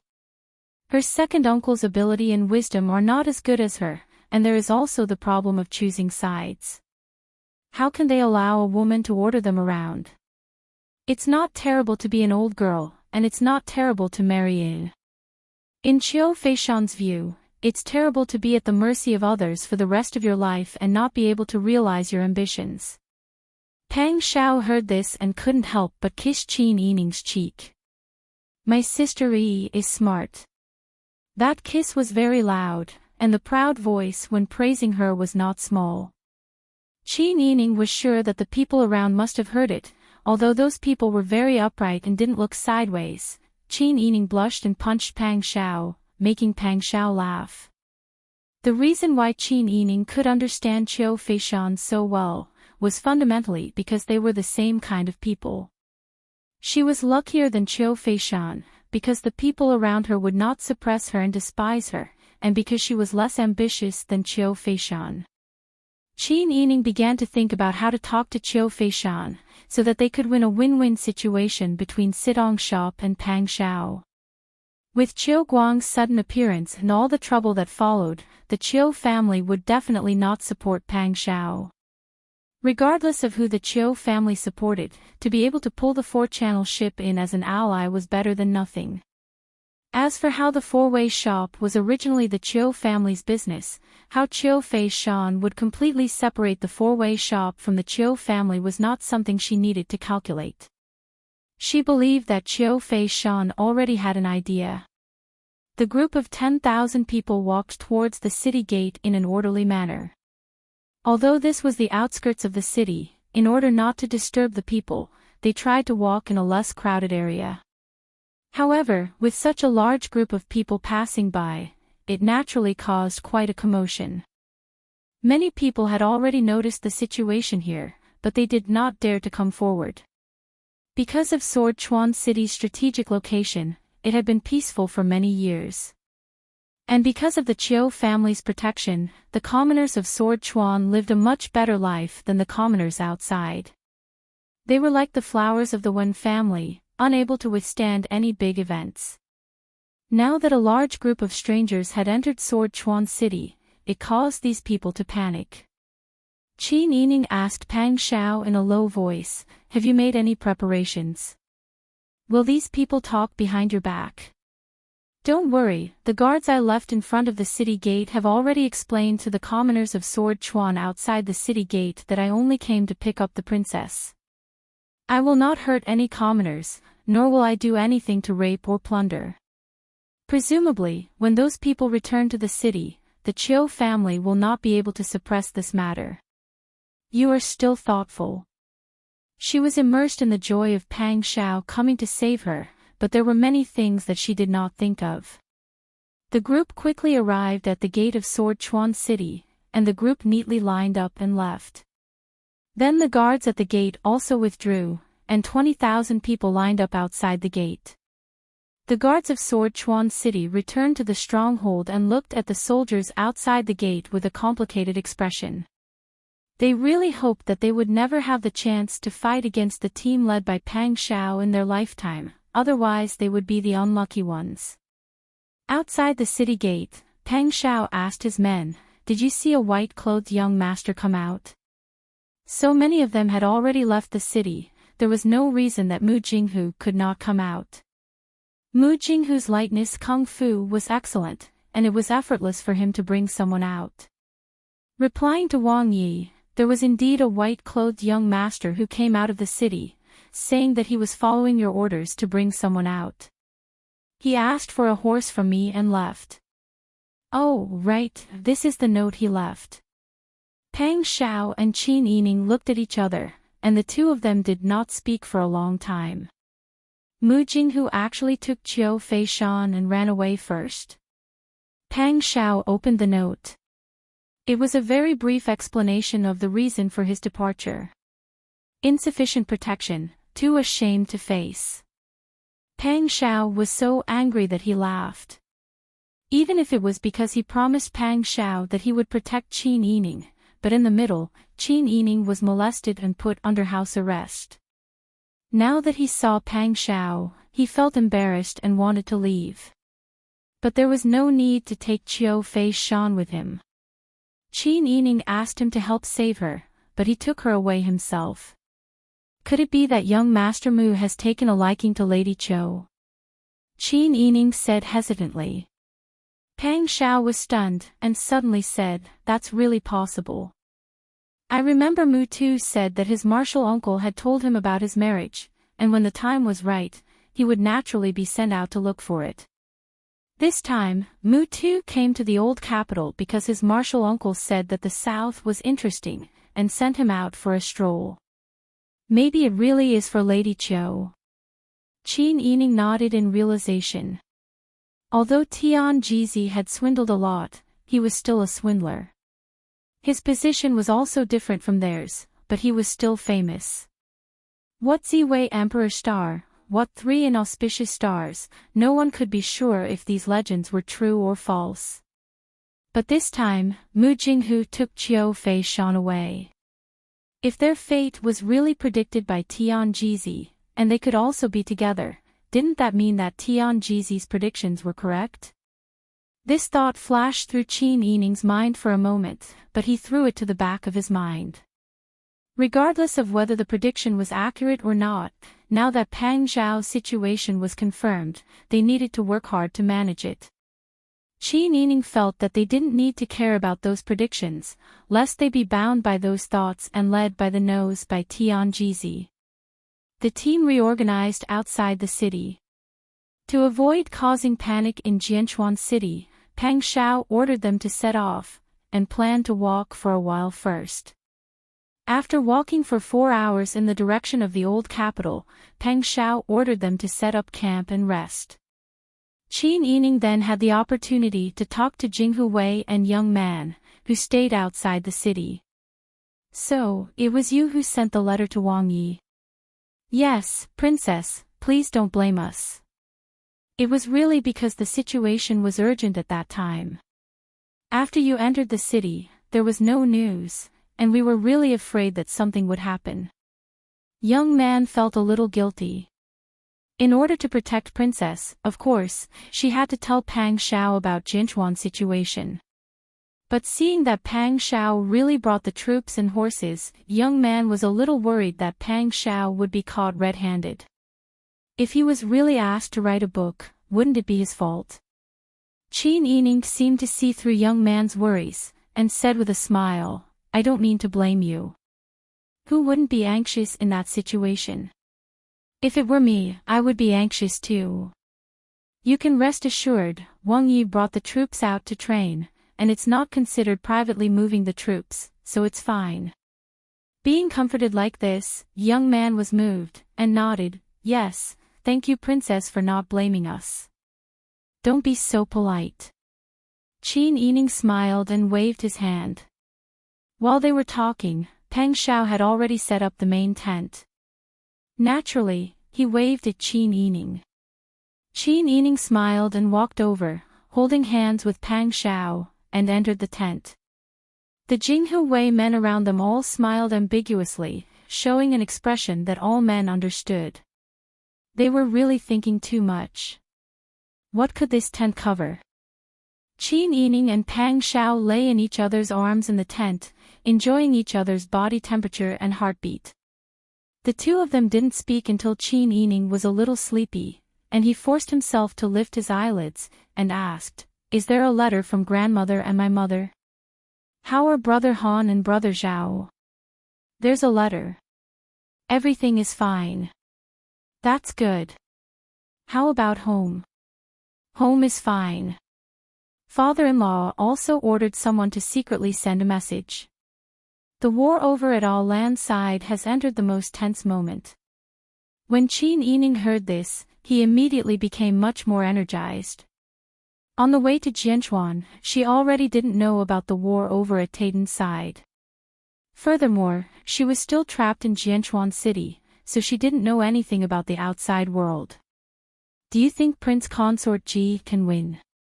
Pang Zhao smiled and touched her cheek. That's hard to say. Si Qin is cunning and sinister, and his methods are always unpresentable. Alan is resourceful, but I'm afraid he will suffer some losses. However, I think that with the Dragon Stallion Army's ability, Alan's chances of success are not small. That's good. I think Prince Consort Ji should be able to win. Why?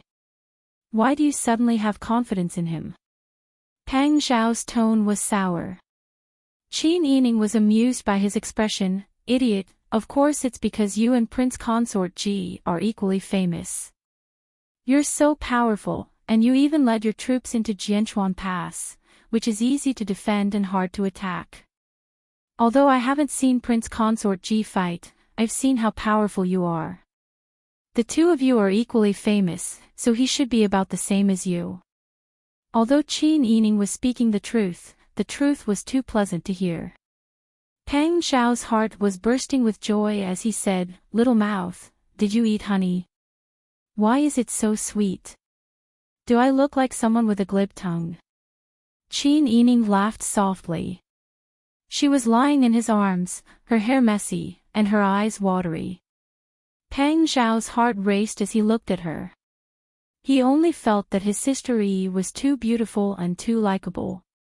Such a beauty, even if she didn't say anything and just sat there quietly, she was still a painting. Pang Xiao lifted Qin Yining's chin with his index finger and kissed him without hesitation. They had been separated for so long, and their yearning for each other had long been deeply ingrained in their bones. Qin Yining also followed Pang Xiao's actions, and his arms circled around his neck as he responded passionately. It wasn't until the two of them were breathing heavily that they had to forcefully separate. "Don't move, let me hug you for a while." Pang Xiao buried his face in Qin Yining's ear, and his voice revealed a hint of grievance. "Sister Yi, I missed you."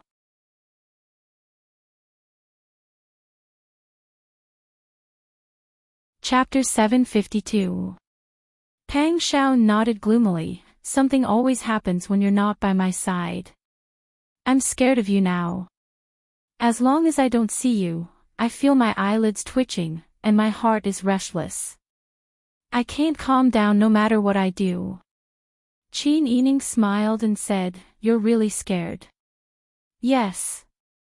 People say that I'm a murderous person who kills without batting an eyelid. A person like me shouldn't be afraid of anything, but I know in my heart that only when it comes to you, I'm really scared. I think I'm that kind of irrational person." Pang Xiao was strong and domineering, such a person who would rather break than bend, but in front of her, he confessed the deepest fear in his heart.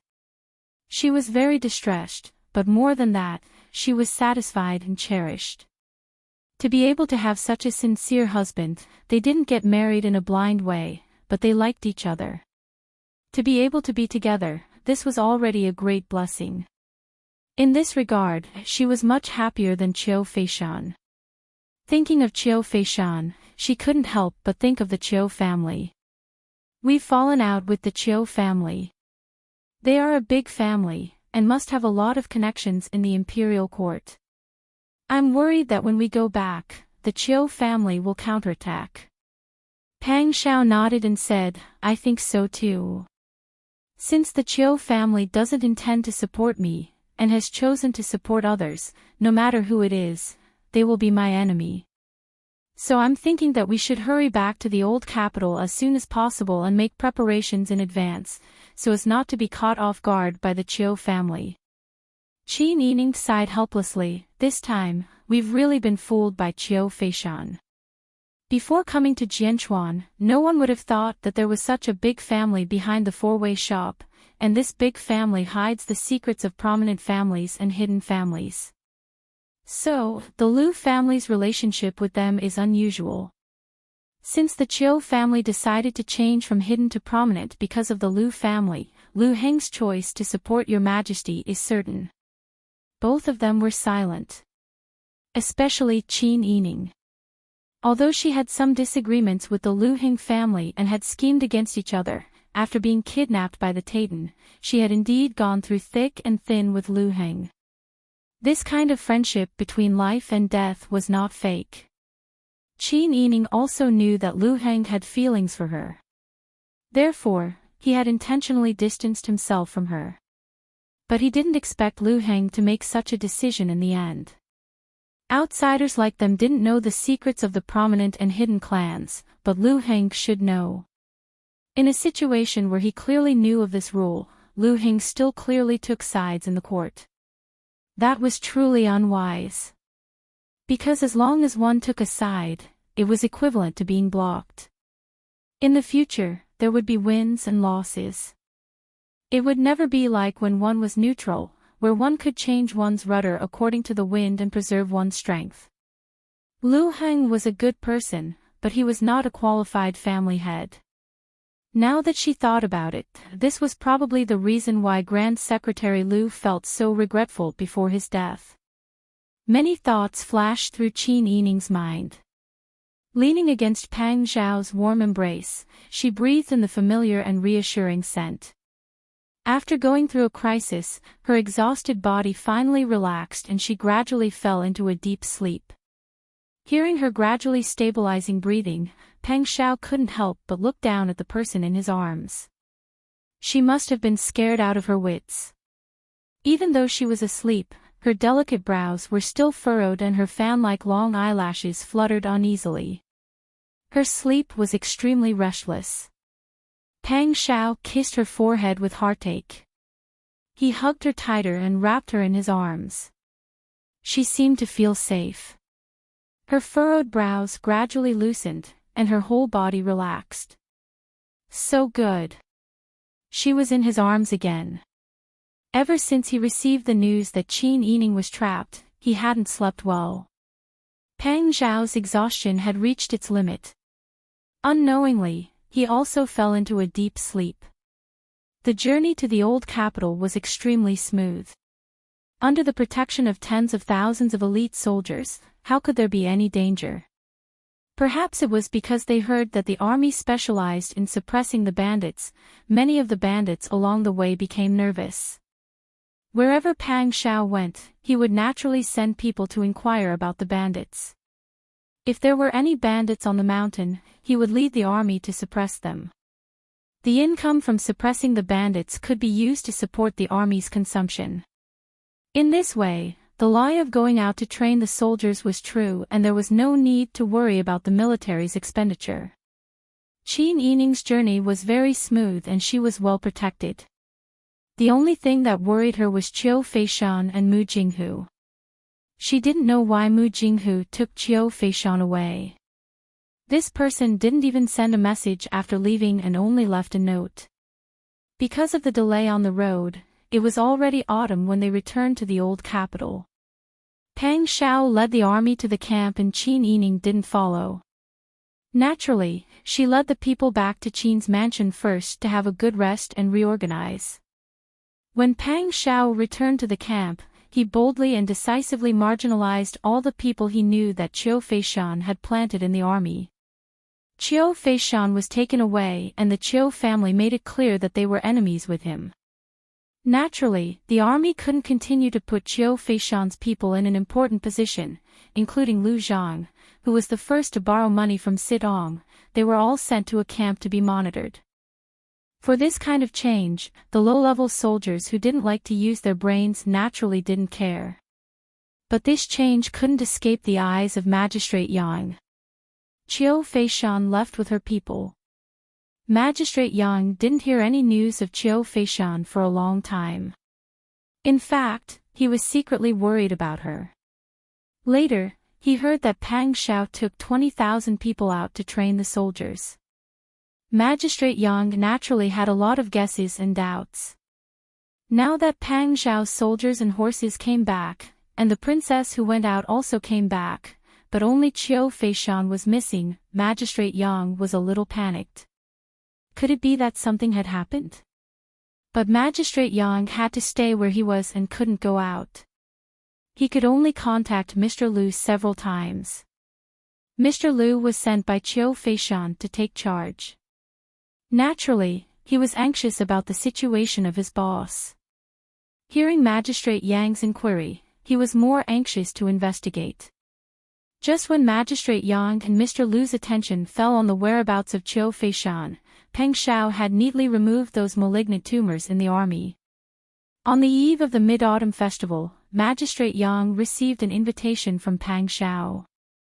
He held a banquet at home and invited Magistrate Yang and his family back. He wanted to take the opportunity of the Mid-Autumn Festival to have a small gathering. Magistrate Yang looked at the invitation for a long time. The wife of the magistrate, Yuan, walked around Magistrate Yang several times, but she didn't see Magistrate Yang come to his senses. She couldn't help sneering, "What's wrong? Master lost a good niece as if he lost his soul. If you don't feel at ease, just send people out to look for her." Magistrate Yang came to his senses and frowned. What nonsense are you talking about? Whether I'm talking nonsense or not, don't you know in your heart?